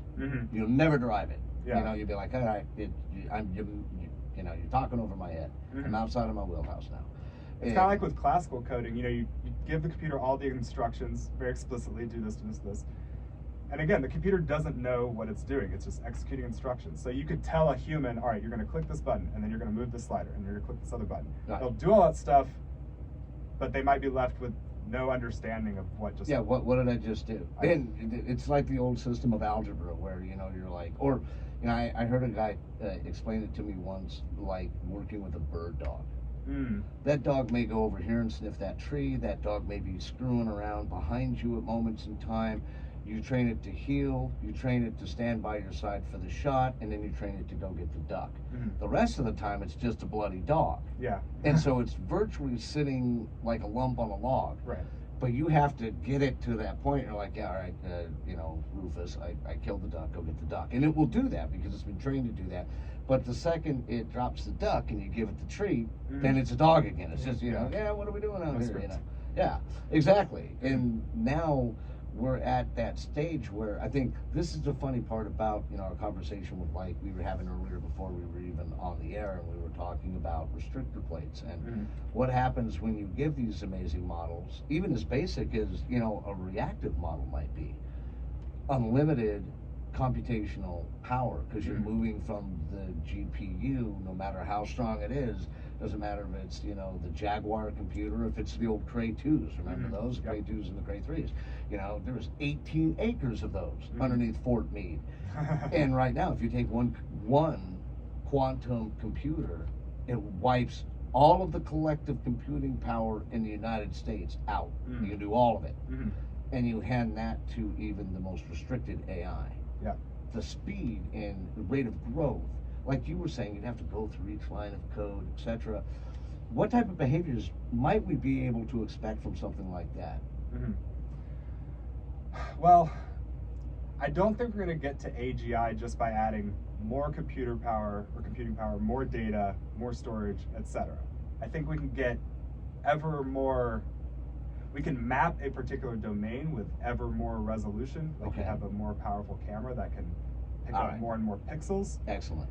But it would still be bounded. And I think, John Carmack, one of the founders of id Software, he has this idea that when we find the secret to AGI, it'll probably be expressible in actually not that much code. Like it's this kernel of insight into reality that we don't yet have.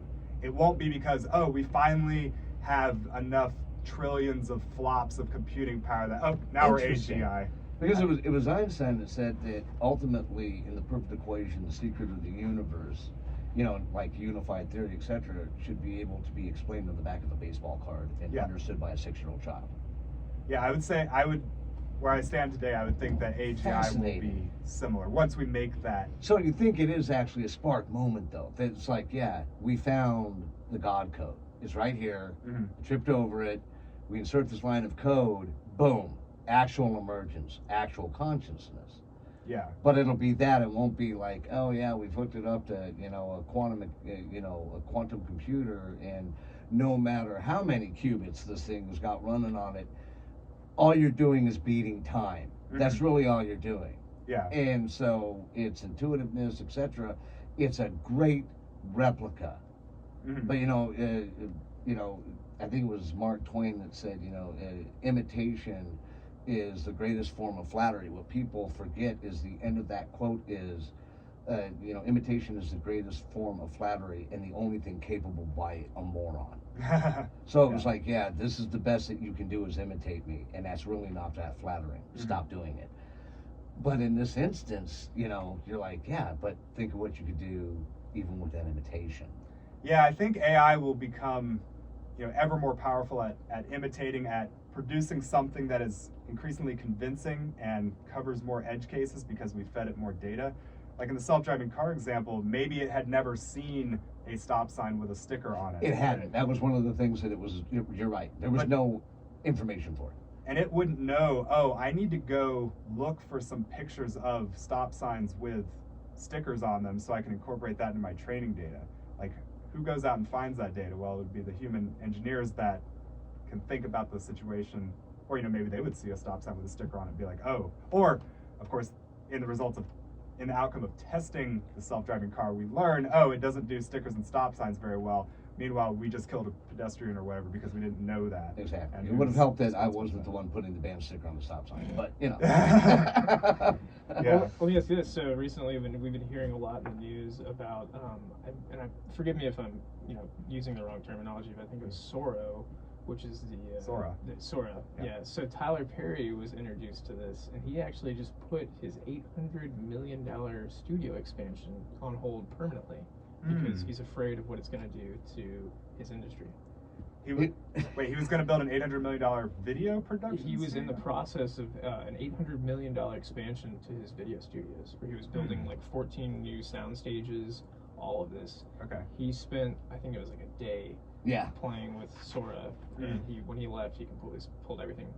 But then he turned right around and said, "Protect my stuff." Yeah, no. Then he said, he's calling on the government to basically prevent, like them from overreaching and and killing the industry. And God forbid that they protect your image or my image or Ralph's image or our voices. Yeah. What amazes me right now is that a lot of the work being done also, it's brought up by people like in the entertainment industry, and all of it is, oh, woe is us. Yeah. And it's like, look, dude, the people that are really going to have a problem are people where, we were laughing about it because we had Bruce in Deacon Bruce. Deacon Bruce 2 weeks ago, and we were talking about Navy Fed security systems, right, and some of the cyber elements, which is interesting because when they talk about not even adding AI to it, they're like, right now, Eagle that IBM runs will, and probably in my opinion, has already cracked 128 AES.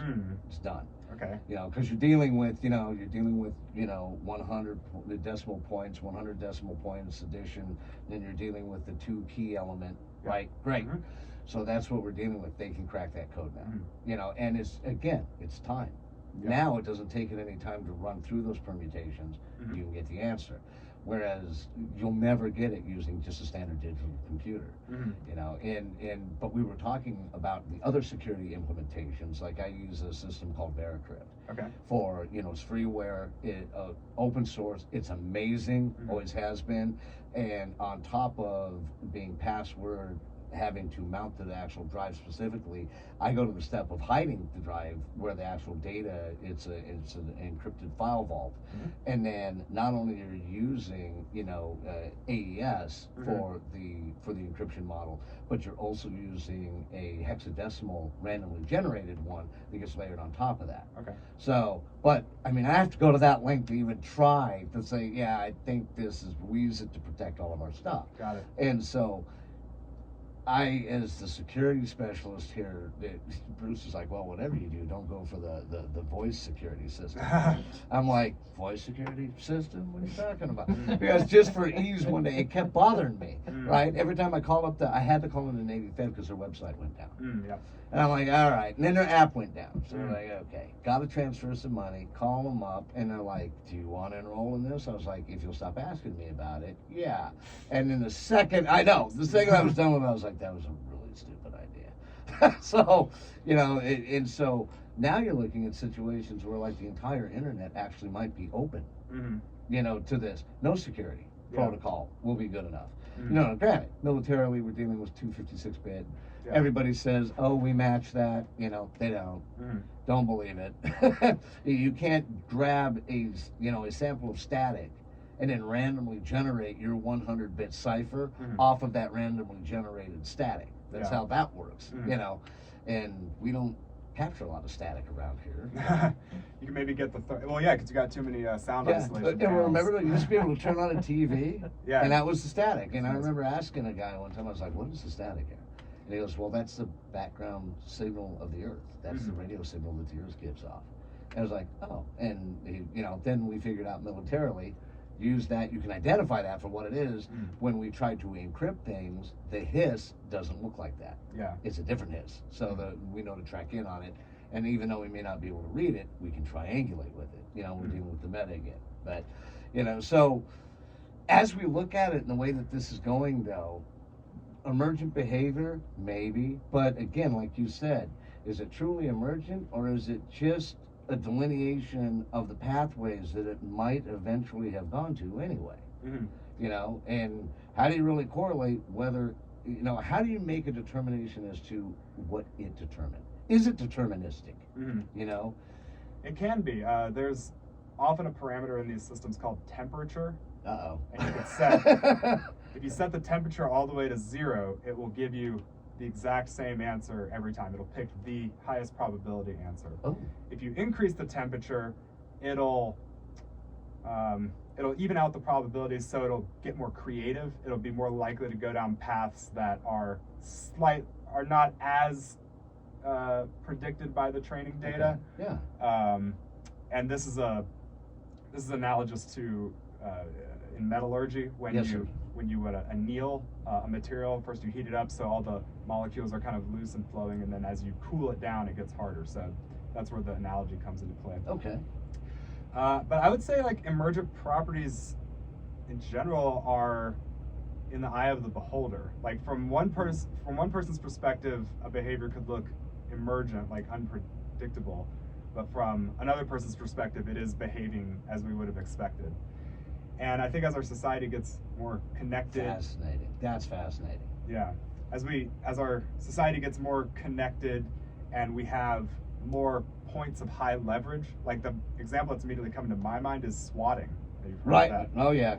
Right, like the SWAT response team is there to respond to emergencies. It is not for gamers to send people with guns to each other's houses. Right, to troll them ultimately, yeah. Yeah, But they've even had deaths, you know, from swatting. Oh, yeah. The Cleveland issue. Right. So that's kind of an emergent property of the complex system of SWAT team, gamer conflict, Trolling. people living in actual immature houses. psychology apparatus equals, you know, problem. Whereas each one individually is acting as we would have expected, Right. but putting them all together. And that's where these tools get introduced, and then the second, third, et cetera, order effects aren't considered.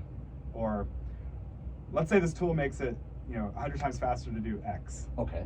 Now that's no longer a barrier, so this other thing that was blocked by being able to do X in a short amount of time, Right. now we can reach that space, and now maybe anyone can do that. And there's like an infinite number of these further knock-on effects that technology, more and more powerful technologies can have. And your design document outlining all the risks can only be so long. So as our society gets more complex, I feel like we need to kind of take smaller steps. Actually, that makes a lot of sense. Or like deploy things in finer and finer gradations, because you don't know Enough what's going to about it. happen if you open it up to everyone. I mean, even Right. Facebook in the early days started off just by targeting colleges, and then they expanded beyond that. They probably learned a lot from those initial experiments, and you can get people to opt in who have higher risk tolerances for testing newer technologies.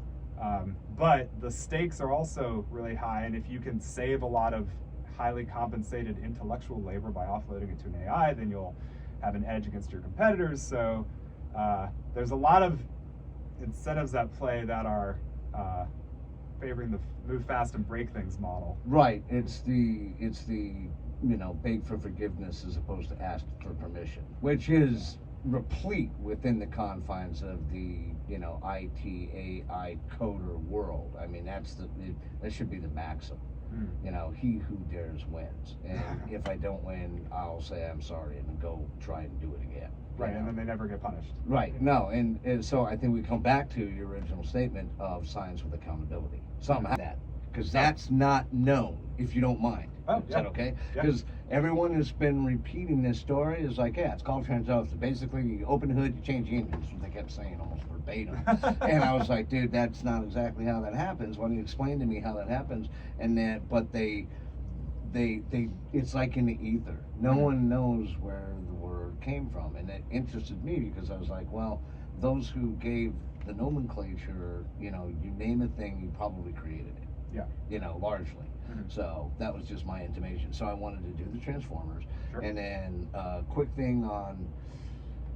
Not just, we actually don't need to go back through Altman because we get that. We've already covered it. But I want to do the weaponization of just artificial intelligence and where we see it, and also from a regulatory standpoint, because I think that's really important because you've got so many people.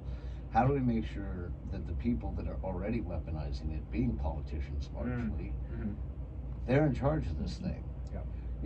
This is that, we'll get into it, we'll talk about it. Oh yeah, how do we jump back in? Are you just gonna start it and we'll pick up, or do you do a little back from a break? And... No, I'll build a bridge here in a second. In my mind. Ooh. Theater of the mind. Not something that AI's do. That's what I need the AI for. Theater is my yeah. Capacities diminish. Can I be kept above the $6 man? Well, you'll have all these podcasts. You'll just train a model on your voice and your manner of speaking, and then you can have, virtual you. But you generated the training data, so you've automated part of your. I just want to give it. And add in, we missed the bus, so there's like this Tourette's like fuck that comes out like. It'll be like Google with Reddit. Yeah, they'll be like. This was listenable before. Yeah. Now I don't know what happened. All right, so we'll be starting back here in 3, 2, 1. So I utilized a piece of nomenclature earlier in the show called train. Didn't go. Well, let's hope this didn't happen again. Ready? 3, 2, 1. I utilized a piece of nomenclature earlier in the show called Transformers, and it referred to something that I thought had been quoted specifically or being produced specifically from OpenAI, because that's how it was presented. And interestingly enough, within the confines of podcasters and people doing TED Talks, they keep using this word, Transformers, and they keep attenuating it to OpenAI. But, the Pope sat down here, David, and one of the first things he did when he looked at our board for the show is like, yeah, that's not right. And I was like, ooh, what is it? And so OpenAI has kind of been credited with Transformers. And David has informed me that that is not entirely true. The terminology and therefore the actual construction of this is Google-based. Yeah, so Google in 2017 came out with a paper called Attention is All You Need. Okay. And I don't believe they introduced Transformers there. Maybe they did, maybe they're not. But in any case, they stripped away some of the complexities of the neural network architectures that had been in play, and were like, what if we just use this so-called attention mechanism only? And this was in 2017 or so? 2017. Yeah. So Google produced this piece of research, hugely important paper. It's the basis for modern LLMs, chatbots, etc. Right. Image generation models. But in classic Google fashion, they didn't turn it into a product. Okay. They kind of sat on it. They put their research out there and they kept doing their thing. And then OpenAI picked it up and productized it. They built ChatGPT around this technology. There's probably also lots of other secret sauce that goes into it, but the foundation is this. But the commercialization was OpenAI, but everything else originally was Google. Yeah, and now Google's kind of playing catch up, compared to, OpenAI has a large lead in the market, especially in terms of people's minds. Like they think, chatbots, OpenAI, chatbots, yeah. OpenAI. And they're referenced everywhere. They are. But on the other end, and what gets me about that though is that those individuals that are either speaking towards the warning about AI or speaking about its amazing use and what it might afford us, and it's largely silicone gumdrop trees and cotton candy.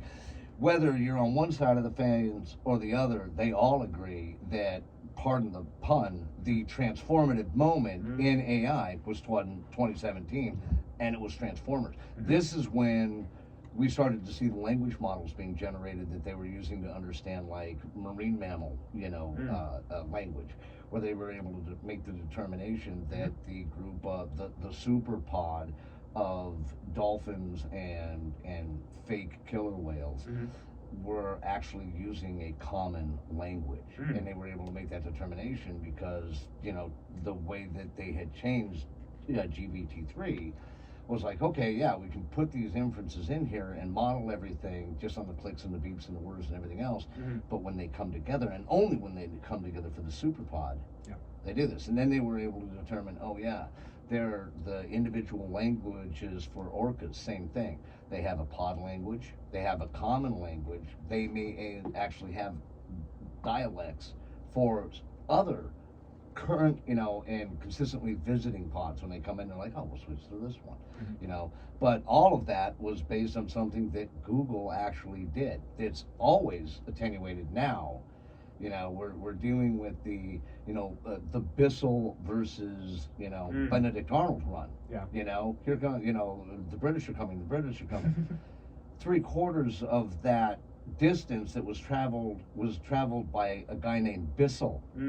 It wasn't everybody. It wasn't anybody else. He gets no credit for it in history. Why? Because your hero's name can't be a vacuum cleaner. And that's just where it's at. And I think that it's one of those elements, though, where for better, maybe Google. I don't know. I'd like your opinion on this, David. Maybe Google's like, yeah, shh. We have some impetus as to where this is going. None of it's good. So. Transformers, OpenAI, you betcha, baby. I mean, Google does have a lot of issues with branding. I mean, even now that they're putting their chat products out, they keep changing it from Gemini to Gemini Pro, and it's hard for consumers to keep the branding straight. And this has been a problem that Google's had for several years. So I have to ask you, with the current issue that Gemini is dealing with, do they rebrand again? I mean, this is a huge one too. This is in the news. This is the talking point over the last 2 weeks in every news cycle is, what Gemini has failed to do. Google appears to blame it on the AI. Yeah. It was I was like, I've got to ask David about this. Why is this because this is reactive. Right. Someone programmed this in there. And now Google is saying, oh no, we're working night and day to take it out of there. And it's like, look, that's not that hard. You have to know where this is. With, I don't know. It may not be simple, but right about where it's in because it had to have been one of the rails. The rails are always in the same place, right? I don't know if the rails are in the same place. I'm not sure how they implemented their safety feature that is. I think in this case we're talking about white people. Do you think that's what the application would be? Is that because it's the white people, black people thing. So every time you asked about, and that they sent taking Gemini down while they're fixing it, but they were like, every time you ask about white people, this is what we get. We get an explanation from Gemini that says, we're trying to guard against racism and systematic racism and da-da-da-da-da. And yet, with every other nationality, you not only get an image, but you get this platonic image. Yeah. If you and I go on there and we're like, okay, please show me a picture of black people. It gives us an image of these two people that are literally in the lotus position. And they're perfectly chiseled bodies. And there is this all-seeing eye, golden triangle above their heads. And, and you're like, okay. And then if you ask to say, okay, and I've seen all the examples, interracial couple, Asian and, black, and on down the line. Every time you integrate white, in any capacity, this explanation comes up. I'm sorry, no matter what, that was, like you said, that's probably within the safety protocols. And you've said they're not always in the same place. So I would assume, though, that they would know where to check. I mean, presumably they're training the model with this reinforcement learning with human feedback, and they tell their raters, the people who are actually looking at the examples and thumbs up or thumbs down, they give them guidelines. Okay, if you get this kind of image back, then rated up, rated down. There's still some human judgment in there, but at the end of the day, that kind of feedback goes into the model weights, and then it becomes part of the weights of the model. And so you'd have to go in and figure out, okay, what weights on what neurons did the model update to implement this safety, quote unquote, feature Right. that prevents images of white people from being generated. And so you could maybe revert to a previous version of the model before that RLHF had been taking place. You could try Interesting. to Reset it. Yeah, or Okay. roll it back before that extra conditioning had been applied to the model. That's just what it is. You could think of it as conditioning. Yeah, it's a version. Okay. Or you could try to train it again, except this time you'll say, oh, actually, if an image of a white person is generated, that's fine. It's not a safety concern. But then you might be fighting against some of the training the other way you already put. So you'd have to dig yourself out of a hole. Right. And we've talked previously about how difficult it can be to debug these things. So I'm not surprised. Like, it's plausible that Google is having trouble figuring out exactly how to make this change so that it fits within their desired safety protocols while also addressing the issue of this, we can't generate pictures of white people. Because from the user's perspective, I want a picture of two white people. I don't want an explanation about why you can't.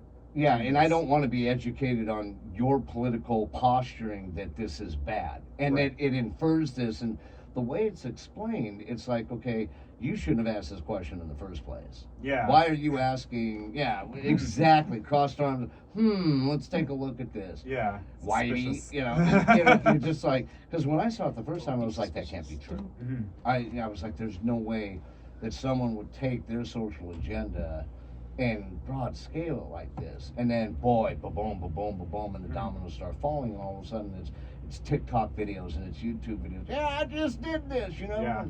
And it's unfortunate though, because like you said, I didn't even think of that until you mentioned it just now. It's like in the digging out process, you're going to have a lot of the same people that were responsible for putting it in doing that digging out process. Yeah. What if that time element is even worse because they're trying to keep an element of it? Like you said, percentages and weights. Maybe not as bad, but every once in a while someone still gets a little bit of a warning, and then we just slough it off. Oh, that's the AI figuring things out. But we still have, a little, we found out after 9/11 that one of the reasons that the FBI was having such a difficult time in counterterrorism evaluations was that the interpreters that the FBI was using were lying about what they were interpreting because they were siding with the terrorists that they were gathering the intelligence from. Got it. When they were caught, they weren't even slapped on the wrist. They were like, don't do that anymore. And the same people were left in place. The same interpreters who are Yes. trustworthy? Okay. Yeah. No, and that's part and parcel of the problem. So it's like, yeah, God, look at this problem over here. Holy mackerel, great cats. And then everybody stopped and was like, what do we do about it, GI man? And they're like, nothing. And they wandered off and were like, who's got my sunglasses? And nothing was done. And so you're like, okay, we identified the problem. But again, in action, this is part and parcel to everything. And this is the next segment that, I want to talk to you about if you got the time. Let's do it. So we got all these issues that we're looking at. We're looking at science with acceptable layers of responsibility. Okay, you take this action, you screw it up. If you let it go ahead, and you knew, it's on you, largely on you or your company, right? When we see companies out there today that are actually being levied with like $1 billion fines, and they're like, yeah, we'll get that paid off, no worries. And you're like, dude, what? Yeah. That used to, $100 million fine used to kill companies even 10 years ago. Now, $1 billion, see my accountant. Yeah. And all these big tech companies have hundreds of billions in the bank. I know it. So, what do Which, they care? what is Google or what is OpenAI or any of these companies, or software companies, what do they care? It's a drop in the bucket. So we have to, most people believe, would you agree, that we need regulation, federal regulation?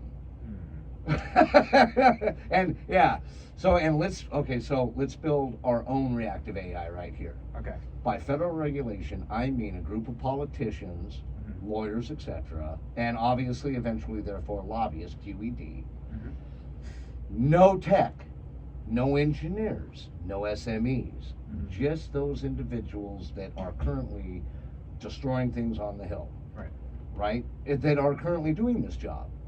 That's the first row. So I go to you and I say, David, implementing this thing. David says, oh, you want me to be on the panel? And we're like, you're not Senator. and then you're like, well, what is this a good idea? And David says, is this a good idea or is this not a good idea? Do we keep these people doing this? Allow them to do it? What would you prefer to see if not?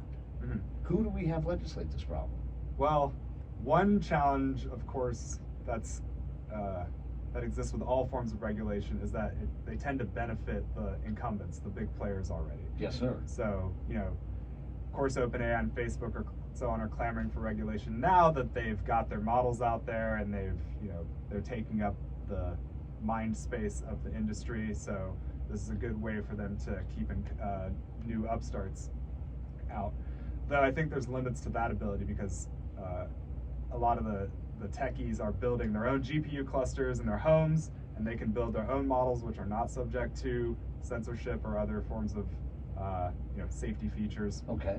So introducing regulations is probably going to weight things towards the incumbents, and especially with a technology as general as AI, it might still be far too early to know what sorts of regulations are effective because the technology could be used for so many things. So you might put in a regulation today that prevents certain activity, incentivizes others, but then like a year, 6 months, 3 months later, Right. It turns out that actually was based on a severe misunderstanding, and now it's going to cause all these negative side effects. So you have to be very thoughtful with regulation, especially if it's imposed from the top down.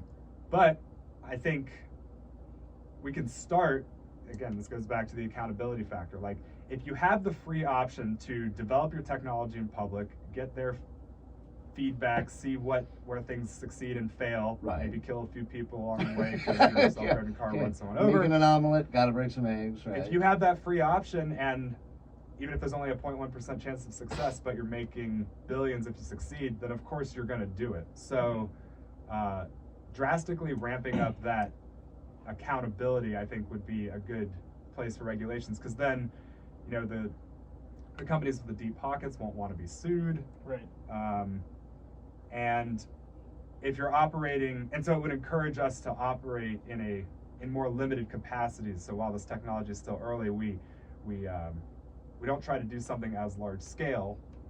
We just operate small decentralized systems, and then if any of those fail, they'll probably fail small, and we can learn from them. It's like how every airplane that crashes makes all the other airplanes safe, but that one airplane crash, while tragic as it is, only a small number of people died. It's not like everyone who ever took a plane died. Well, see, and what's fascinating, I mean, truly fascinating about, and I love the fact that you brought it up like that, using planes. Every plane, and that's the axiom that like the NTSB will give you. Every plane crash, while tragic, gives us safety models that makes everything else safer.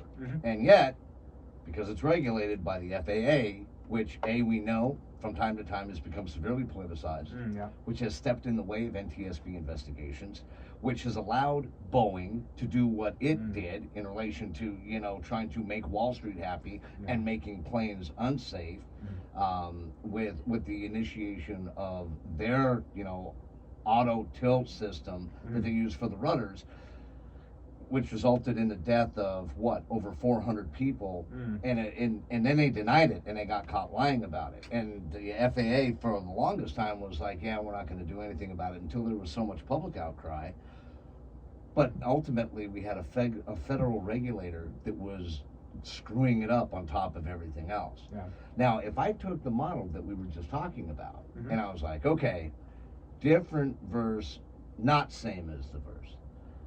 We're going to put together industry specialists. These are people out of Google, like yourself. These are people that may have worked for Yahoo, or they work for OpenAI, or IBM, and they're familiar with, with not only AI, but quantum computing. They're looking to the future. Do you have enough regulatory effort in that body to actually make the change? Or are they all quietly going to get together and go, like you said, we can offset with an omelet here, an omelet there. We just need big successes. And then no matter how many eggs we break, we're good, right? Yeah. So full steam ahead. We'll throw out the regulations, but ultimately we're the only ones that are doing anything about it. Yeah. There's no other, judiciary or no other regulatory agency federally that can make us do one thing. Would you go with that idea? Well, even if you get so-called industry experts to help write the regulations, you draw them from all the big players. Right. You're leaving out a large swath of voices, like the people that don't work at big tech companies, and especially in the computer science space. You can have these innovations come from nowhere, come from one person, or just a small startup that's not on anyone's radar. So why don't those people get a seat at the table? Well, first of all, they're hard to find because they're just not as visible as OpenAI, which is in the media constantly. Right. And it is. Everything is OpenAI. Yeah. And Yeah. second, there's a lot more small players than big players. So now you have to make space for a lot more voices.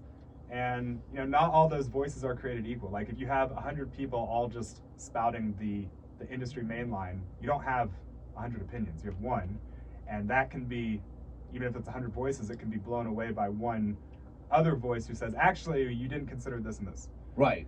And so we're still very early in AI. It's only recently come to the popular imagination, like what these things could be capable of, or like. Well, it's interesting that you say that too, because even like in the quantum computing realm, in the book Quantum Supremacy by Professor Michio Kaku, he denotes that you're always looking to the future, trying to position yourself correctly. They had a startup that claimed, I was talking about this with Ralph yesterday, they had a startup that never produced anything.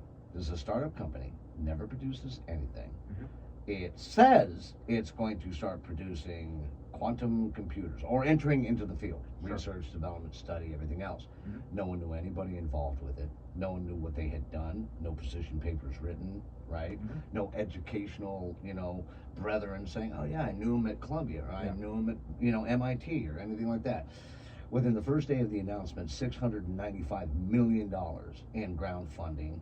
They were tradable within 30 days on the New York Stock Exchange with an estimated value of $3.9 billion. Wow. Okay. So like you said though, yeah, you've got okay, who are these people? Who are the ones that we really need to find that we can't find? Because like you said, they're small time. And interestingly enough, this is where I would actually turn to the Department of Defense.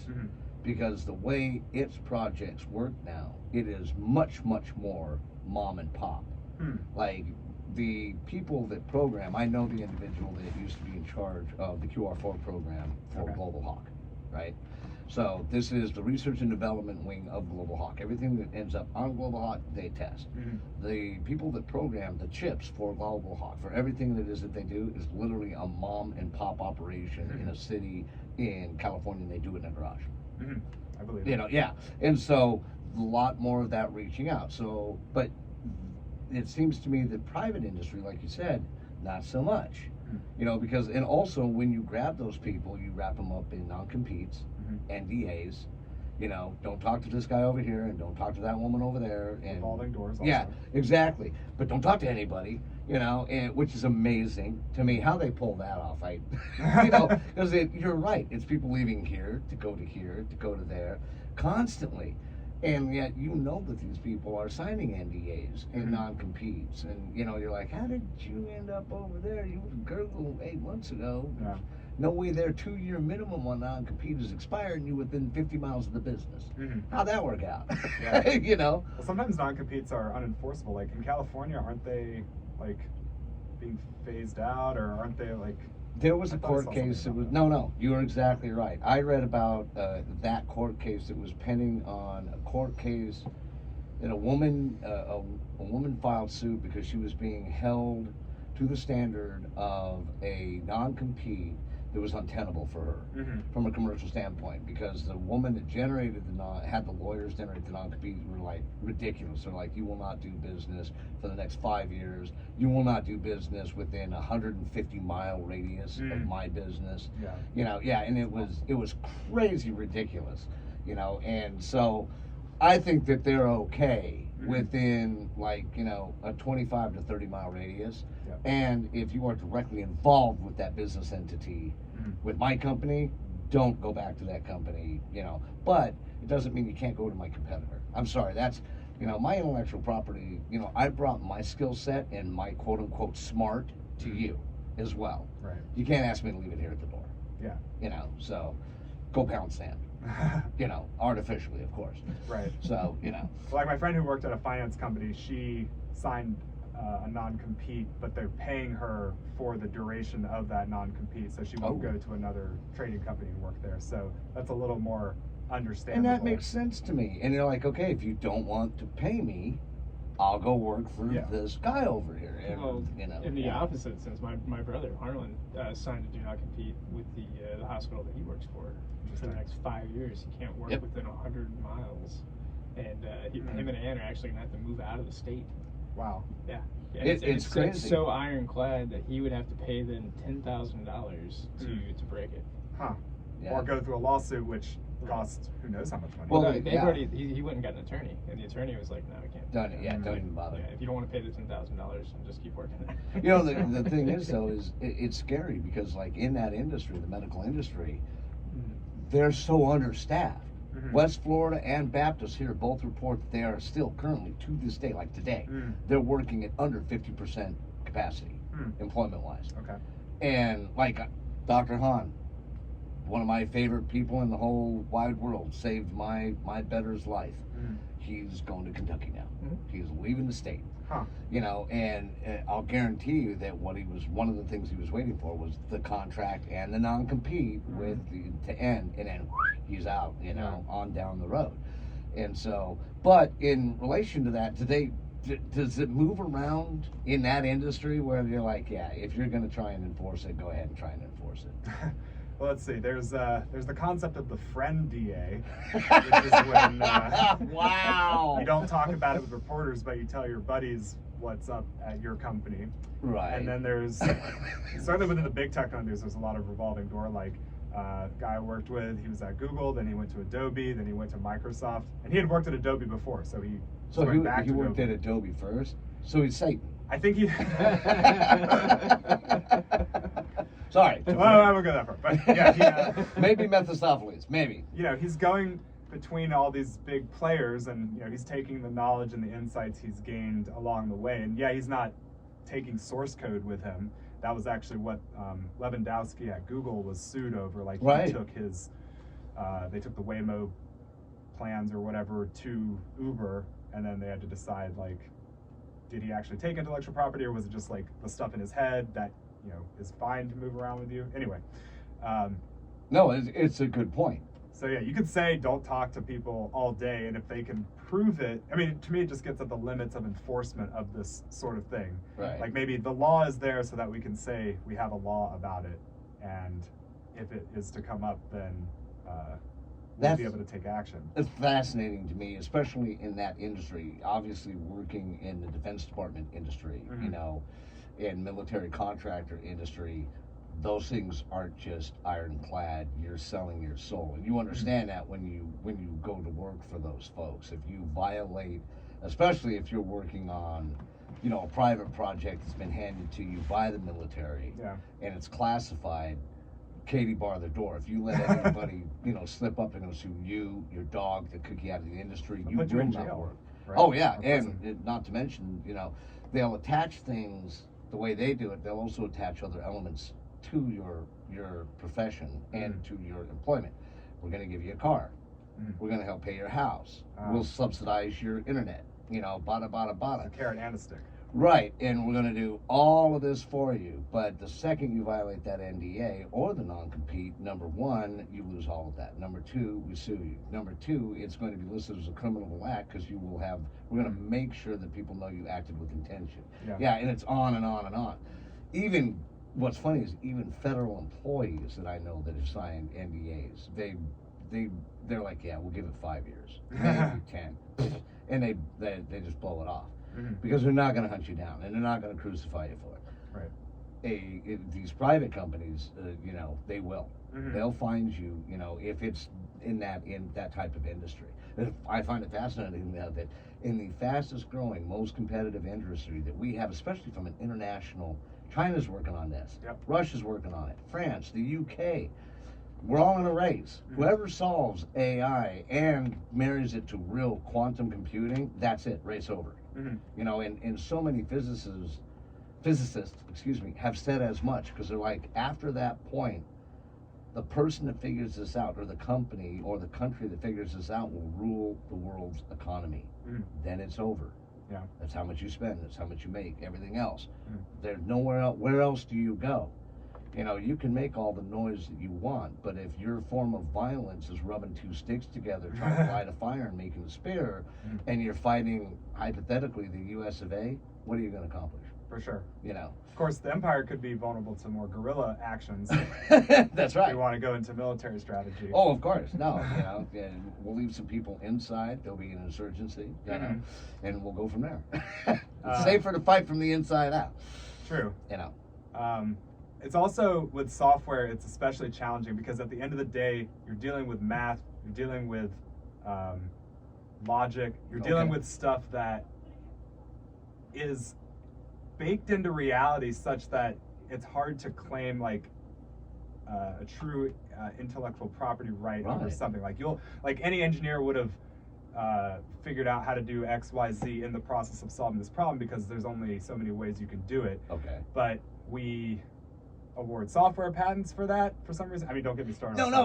It's fascinating that you say that because I've seen those and there have been some questions about those, and it's like, why are we issuing these? Because, like you said, the base elements for how you got there is public information. Basically, it's free to the world. Math belongs to the world, just like Mozart.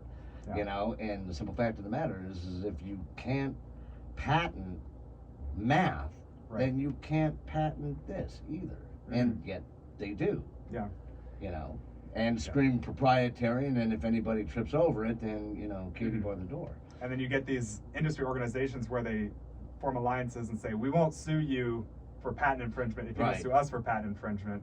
So now no one's suing anybody, but everybody has their own. Yeah, but you can prevent the incumbent, or sorry, you can prevent the startup from joining the fray by suing them for patent infringement, or even though everybody's sharing anyway. Right, Yeah. so like the big three survive, but, you know, little Timmy over here that just has his own, you know, AI startup, he doesn't survive because they're like, yeah, no, we think you're using elements of this, or you can't, you know, you can't share this and you can't do that. Right. Yeah, you can try to sue us, but we're, I don't know, Apple, we have billions of dollars and you don't. No, quite literally. But then you also end up with the opposite situation where you get so-called patent trolls who go buy companies for their IP and then they file lawsuits against the tech companies. A lot of this goes down in East Texas. There's a court there that's especially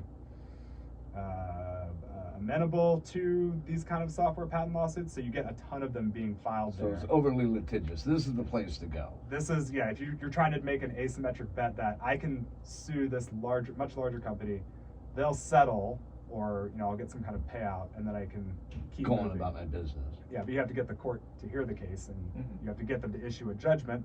But if you can shop districts, shop your case around to different venues, or eventually the system figured out that, oh, East Texas is a place where we can... What's being given back to East Texas, do you think? There is... to the some judges. Infrastructure has been built up there because, you know, so many like fancy lawyers are coming in, and I've never been there myself, but it's, you know, such a random place to be the arena of the modern era's software intellectual property battles. Like, it doesn't make any sense. So it's actually Armageddon. Yeah. It is the city of Armageddon, and you're like, okay, how did we get here? There are no roads leading here, and yet everything in the world is happening here. That's insane. At least for the patent trolling industry domain. No, that's fantastic news, Bite. I've never heard of that. That's fantastic. I don't know if it's still going on to the extent it had been in the past, because there's like one judge there that was hearing all these cases. So maybe things have changed a little bit, but yeah, that sort of situation can happen. Your optimism is amusing. Ever eternally hopeful. That's what we love about them, ladies and gentlemen. Eternally hopeful. So, our third option, when we start finishing and wrapping this up, our third option is people that don't know what the hell they're doing. Okay. Okay, we got a group of Karens and a group of Chads. And they're in charge because we don't trust, like, the insurance industry. What do they have? You and I tripped over this. They didn't know anything about it. A company hires us and says, yeah, we need you to look at the regulatory aspects of the insurance company to make sure that from a computer infrastructure standpoint, there are no regulations mandating specific protections, etc. Right? So we dive into this. Unbeknownst to us, there is an internal industrial regulatory body concerned with one thing. They call it ORCA. And yeah, ooh, sounds scary, right? Yeah. Why do you think they call him the spider? Because it sounds scary. True lies, ladies and gentlemen. Little Arnold Schwarzenegger there. But what it deals with is it's just internal legislation that it ensures that you are constantly checking to ensure yourself as the insurance agency that all of the money that you have operating outside that has come in as a premium that you've invested, enough of a percentage of it can be brought back in so that if all of your customers have the worst day of their lives, you can pay out. Like a reserve rate for banks. That's all it is. For insurance. Yeah, Okay. and they call it ORCA. Okay. That's it. And, so but it's obviously, so we moved from that in the tech standard, right? Where we're like, okay, tech industry experts, yay, and but now we don't have tech industry experts. We're like, well, we just want private citizens to do it. We want to put together a commission. We'll pick one person from each one of these amazing 50 states, and they'll sit on this commission and discuss AI. Yeah. And we've got Jimmy the butler, and we've got Tammy the maid, and on down the list. Does this help us at all? In your opinion, or is it like, okay, we need to find enough legislators, pair them. And this is the hard part with industry insiders or people that have been in the industry that are not going to get a massive corporate pay raise because they're attached to these legislators. And I guess ultimately this all comes down to the good science and the bad science that's being done and how you regulate it. So by the sounds of it, though, from what you're saying to me, there's no real easy answer. Yeah, I mean, maybe for the people in power, there's an easy answer. They want to keep their power, so we're gonna, strategically push for certain regulations that will help cement our position, and so we don't have to worry about upstarts. I mean, we're getting into a very universal subject here, which is how do you get people to agree on rules to live under? I mean, this whole idea of AI regulation is just a subset of all regulations of all laws. And your idea about bringing one random person from each state, it's kind of like the old Roman system where average citizens drawn by lots would become part of the government. And people keep referring to us as the modern Rome, but you're exactly right. Through that lot system, and then there was a book written by Tom Clancy, that foreshadowed 9/11 in a terrible way, where an airliner crashed into a joint session of the House, But anyhow, I digress, as I often do. But they had to almost, all of the governors were in the building as well, because a new vice president was being made. Got it. And so they had to select the new governors as well, many of them, right? And they're sitting there and they're like, we have to elect all of these people. And they came from a more common stock, people that are like entering into it, no political, I've always wanted to do this, I think I can help kind of model. So, but ultimately, the other thing that you missed out on is that no tech, no engineer, they're busy doing their jobs. One thing that I've learned about, learning about engineers, civil, mechanical, chemical, etc., is they love what they do. They really do. And when they really find something about it they love, dude, if they're doing the dumbest crap on the planet, and it's like, why are you doing this? And it's like, well, I see the entire world as an engineer, and you're like, okay, and that's just what they want to do. They don't want to be bothered. Leave me alone. Let me do my thing. How do you draw that person into a legislative body and say, all right, now regulate this industry for me, please? I mean, that'd be like asking you to do it. Right. Yeah, it is. Most of our government is made up of lawyers these days. Most of our politicians have law degrees, as far as I understand. Yep. And yeah, when like the person who wants to do the thing, wants to build a jet engine or do science or whatever, they just want to do their thing and not be bothered. I do think it would be, whatever regulations come out would probably be better if those people were also in the room.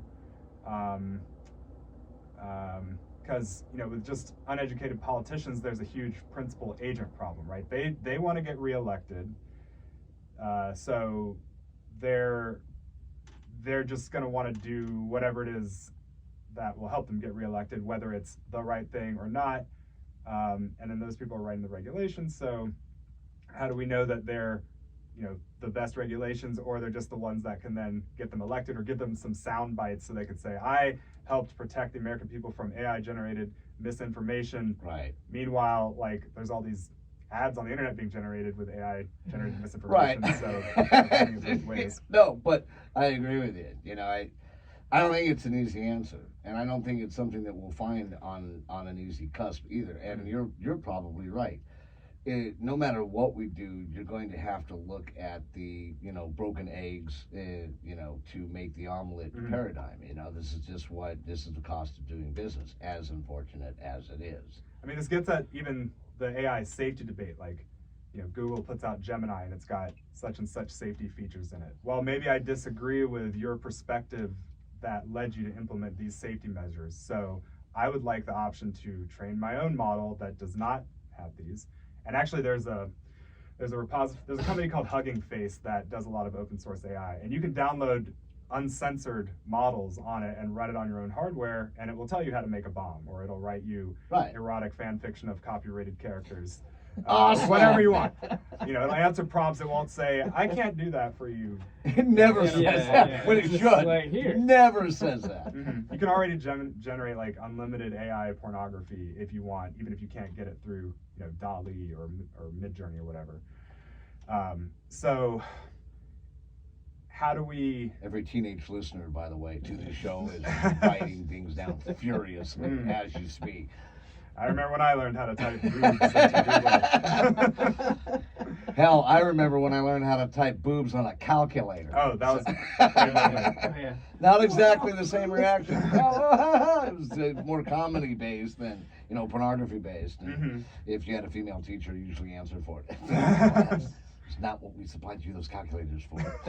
Then there's the more advanced boob-less. Yeah, boob-less, right. Like, see, this tumor's in his sophomoric, man. So should we regulate calculators? Should we throw them in the ocean because people are writing boobless? Yeah, could have. But then when we revised it just to hello. Yeah. And hi. That's what AI safety would be like. I can't write boobs for you, but I can write hello. Dude, it's like, okay, well, not what I want. Then we'll take the Japanese and we'll call it non opai AI. Non opai AI. Dude, it's things. This happened organically, by the way, ladies and gentlemen, right here. Copyright. Register that donation. RL Technologies. Right now, the trioka that is the power structure here in this room figured it out. So, it's all of the anime you could possibly want and, a language machine. Yeah. Maybe. I mean, speaking of, and going back to Tyler Perry, for me, there's still stuff that as good as Sora is and whatnot, like, it still causes things to become disfigured and morph in weird ways, like if you don't prompt it correctly, or even if you do. So it can still be way, way faster to just take a camera and film the thing you want, even though it would be, it's less expensive to have Sora generated. Well, Tyler's thing was it wasn't a time thing. It was an expense.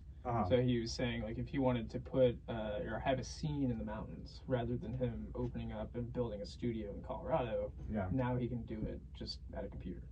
But you could green screen in the mountains. Yeah. For a anyway, long time now. a long time now.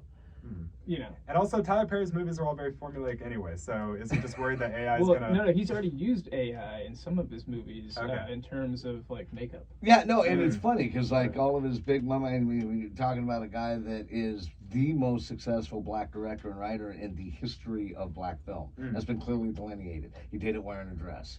So you're telling me you can't AI the dress or something? And I know that's the movies he was talking about where he was doing, you know, just green patch on his face and they're AI and the special effects. And it's funny that he makes this statement though, because I look at it and I'm like, okay, there's so much that they can do. This isn't Avatar. This isn't James Cameron redefining another way to use AI that's, you know, amazing and cinematic. This is Tyler Perry and saying, yeah, the minimum wage I have to pay for these artists over here is, you know, it's too much when I can just do it with Sotos. Well, it's interesting that we have like the writer's strike, and then we have Soros, which basically comes about, and you have Tyler Perry, who owns it. And basically the only people who would survive something like that if Soros, you know, takes off and is actually feasible would be the writers.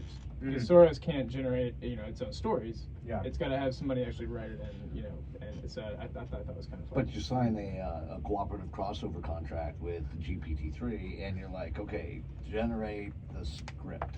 That's all I want. Yeah, there's all the tools are in place to create AI movies, and I think we'll see some really good, really watchable ones. There's also going to be, you know, gobs of crap. So, okay, that brings up spaghetti. Yeah, one of the hey, that's a good that's a great film. That's the good stuff. It's Criterion Collection. That's the good stuff. Okay, that is Pepe rated. All right. 5 out of 5 Pepe. 5 out of 5 Pepe. So that brings up an interesting point. When you're talking about, you know, you covered a lot today, and thank you so much for taking the time with us on this. That's so much fun. It's been amazing. So last thing I guess we'll cover here today, and you know, even if it's over the phone, got that technology, don't need AI for it. You know, you definitely, you know, we don't have to call you the Pope. We'd like to, but you know, we'll send you the pulpit hat. And if all called, that. I will serve. That's outstanding. So one of the last thing that I'd like to talk about then is the psychological model for the human brain. Okay. As you're watching something that you have been represented as human, and you know it's not, we enter into a field of thought called the uncanny valley. Sure. Where we're being told by our instincts, this is not human, beware, right? How do you solve that? Because interestingly enough, it's one of the few things where I can put a finger to and say, I'm really good at that. You gotta be really good, you know. And I don't look at the amount of porn that I used to, you know, but, you know, I just don't have time here on the job. You know, it's, you know, again, this is, you know, yeah, if you're talking about, you know, if you're talking about any Euclidean geometry or anything else, the angles just tell me no more porn. So it's unfortunate. But anyhow, if we want to create those things, they've talked also about AI poisoning, which is apparently very, very expensive. And takes a long time to do, especially when you're dealing with artistic, you know, materials. So, do you also limit those kind of things where you're like, okay, you know, yeah, it's not perfect, but it's not supposed to be perfect. We need to keep it in this realm where you, the viewer, are aware of the fact that it's AI. We do this for several reasons. Number one, it protects, you know, like you were saying, Ralph, it protects, you know, the writers and the producers of this material. Make sure that the artists, you know, like their faces and voices, etc., are protected as well. And so there will be there'll be enough in there so that from an uncanny valley standpoint, you can detect it. You know that this isn't real, you know. And in doing so, also, we protect the public. You know, so the news story about, you know, the building collapsing in downtown Houston isn't true. And there are, you know, again, there are ways that you can determine this. You either have that, or you know, is it a situation where you have that, or from, you know, AI generated CGI, you're not going to be able to tell the difference, so we're just going to have to live with that. Well, one historical example we can look at is the War of the Worlds broadcast. Yes. Which did Orson not use Welles. any AI at all, None. as far as I know. Nope. And people still freaked out and thought that was real. So Yes. would a disclaimer that this is fiction would be good. But I think they put that at the beginning, and then if you tune in halfway through, it's like, they did, but what happened was there was a music hour beforehand that ran long Okay. and cut into it, and therefore most people didn't get the warning. Okay. And so everybody assumed on Halloween night that, in, what is it, Grover's Mill, that the Martians had landed. Yeah. And the story behind that is amazing, but it's an excellent point that you make, because, you're not talking about CGI, you're just pumping information into somebody's ears. But it was the only point of informational source. We didn't even have TVs then. Yeah. Or that was it. Another historical example, there was that old movie of a train coming at the screen, and people, when they watched it, would move out of the way because it was so real. Evolutionary biology has this concept of a super stimulus, which is something it's a stimulus that's similar to one that the creature would see in nature, but it's more powerful. So I think in one example they have this they have a model of a bird that's got huge tail feathers, much bigger than a regular bird would have, and so that the females would preferentially choose that one just because it had bigger tail feathers. This super stimulus hacked their psychology and was able to get them to take the desired action. So I think AI generated, or AI tools, but even AI is just one tool in the long history of media tools that we have, where we can generate these compelling media streams that either effectively hack the person's psychology, or the person wanted to believe something like that anyway. They're already predisposed for it. So now they I don't care that it was AI generated, whatever, it's real to me, I believe it. So even you could put all the watermarks and that's interesting. disclaimers. How many people fall back on that because their ego won't allow them to say, I'm wrong? It's funny you say that, because I woke up a couple of days ago and I was playing around on my phone, looking at reels on Facebook, and I always go back and double check something whenever I'm raise an eyebrow at it. Well, apparently there was a Facebook group whose sole purpose is to just push misinformation for Disney, and they had actually put out an AI generated video of Cinderella's castle burning to the ground. Okay. And it looked good. Even I was like, oh wow. Finally. Yeah. Sorry to the Imagineer that you know. But those knuckleheads need to stay out of politics. But that was saying. this week. And I was like, oh, no, and that's crazy. And their ability, we've long time known, the power of IoT and the danger it actually presents because it's unprotected. We have gone back and forth. We were warning people 6-7 years ago, just talking to people in relation to, hey, don't hook up to other people's routers. Be careful of that. You're going to dump all of your information, and these people, I did experiments with them. We tell them, people are like, no, I don't have to worry about that. And I'd be like, all right, I'm going to walk into your house. I'm going to hook up to your Wi-Fi. I went shopping for a bag of dog food this morning, and I had to Google it. I'll guarantee you your Facebook feed is full of dog food. Yeah. And we'd leave, and they'd be like, oh my God, it just... But I've never had it happen as ancillary or peripheral as it did the other day. I was watching Mystery Science Theater 3000. Nice. Right. Yes. Love it. Okay. I was Prince of Space. A Japanese classic, 1950s. Sounds terrible. Right? Yeah, it was amazingly horrific, dude. Oh, my Lord. As bad as you can imagine, right?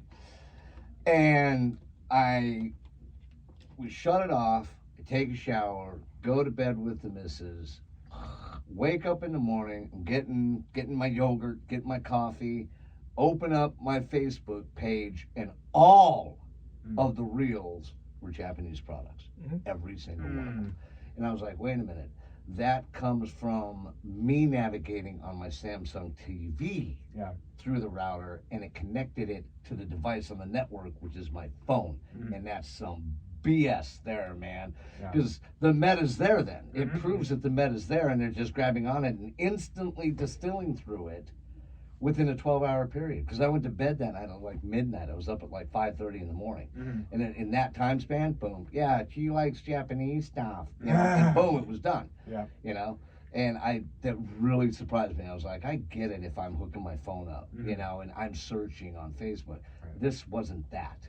Anything can become metadata. Anything can become part of your fingerprint.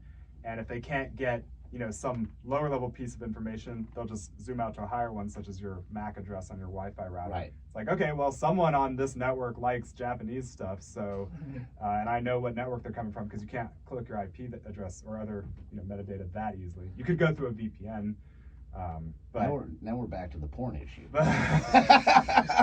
yeah, If you live with somebody, not so easy to hide it anymore. They're like, well, Frederick's a Hollywood. What? Yeah, ad tech is extremely leaky because, yeah, even though things are maybe siloed in each company's system, if they're all, you know, reading off the same identifiers from your equipment, then you'll think, oh, the microphone's on and it's listening to me. Well, you don't even have to do that level of espionage to have cross-pollination of the ads across networks. Excellent terminology there too, because that's what it is. Now, you know, and I find it fundamentally fascinating that's not the only thing that we speak of, you know, that's, you know, a form of mimicry with the orga, you know, with the natural world.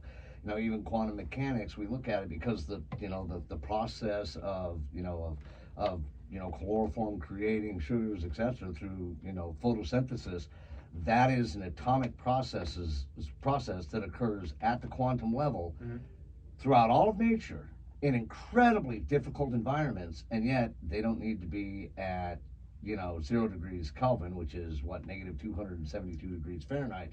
It doesn't need to be down there. It happens whether it's 70 or whether it's 30, whether you're phytoplankton in the ocean or a conifer on land in the quantum realm. So I find it fascinating that both of those entities were like, yeah, we have to figure this out. Nature's like, got it, you know. Well, fail. nature doesn't have a telos. It's not trying to do anything, and I think we need those super low temperatures to control the quantum interference. Yeah, you can't have it if you don't do it. You're exactly right. You can't have it. We can't manipulate it or anything else because everything's vibrating too much. So you have to slow down the atomic vibration. Yeah. I think you would figure out how to do that harmonistically. I mean, some of the pictures of the quantum computers are really quite striking. It's like you're looking at this artifact like it's a cathedral, or it's like a mysterious religious. It's a religious experience. You look at it and you're like, how much of you, when you've seen it, do you look at it and you're like, I want to be inside of that thing. Yeah. Now so bad. You probably feel the same way about walking through the super collider at CERN. Give me a drum beat. I wasn't aroused until now. Oh, look, it's 4 o'clock.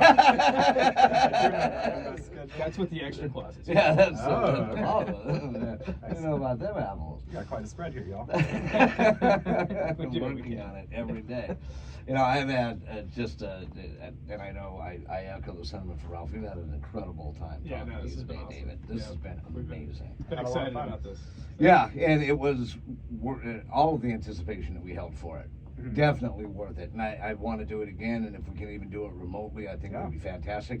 And, you know, take the opportunity to talk about some of those things that you're doing, you know, also in relation to your education, and, you know, help get the word out on that if we can, all of that stuff. I think it would be, if our listeners wanted to find you and your educational videos, how do they go about doing that? I'm on YouTube, youtube.com/David Shimel, DAVID SHIMEL. Find my stuff there. Outstanding. And yeah, I'd love to come back. I've had a great time here. There's tons of stuff we didn't even get to. Oh, so. no. Yeah.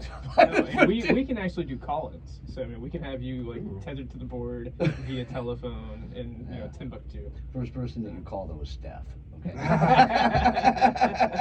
on. And we can have all manner of fun with that. Both in person. I'm ready for more. Heck yeah, man. Outstanding. Yeah. Well, this has been awesome.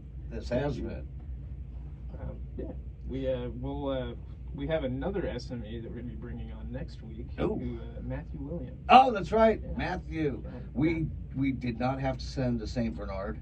He is actually going to be there. We didn't have to use a SWAT team, an ICE team, or any other kind of team.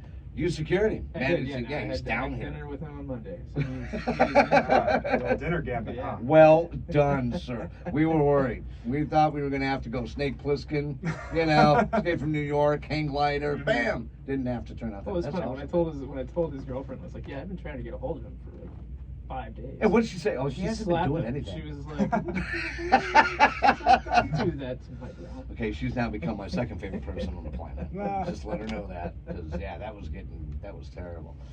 But yeah, so for Ralph Lawrence, this is Mike Fisher.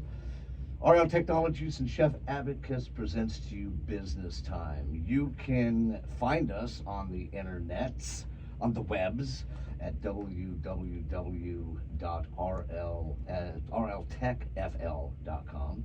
Make sure that we get that one right again, right? I did it wrong that one day and it was terrible. It was. We had to go back and redo the whole thing. And so you can also find us via email at info@rltechfl.com. You can reach us through our Facebook page. Please share, follow, like, download, subscribe, put it on a tablet. Part the Red Sea with it. We don't care. Just make sure that you get to it. And that's going to be at facebook.com/RL Technologies 180. And again, you can take a look at our YouTube videos at youtube.com/RL TechFL. Yep, that's it. That's it. See, I changed That's it. that. Bada boom, bada I bing. know, right? I'm adaptable. So again, Mr. Shimel, thank you so much. Yeah, thanks again, buddy. It's been a pleasure. Fantastic. Until next time. Yeah. Enjoy your business time. I know what you're trying to say. You're trying to say it's time for business. It's business time. Ooh, it's business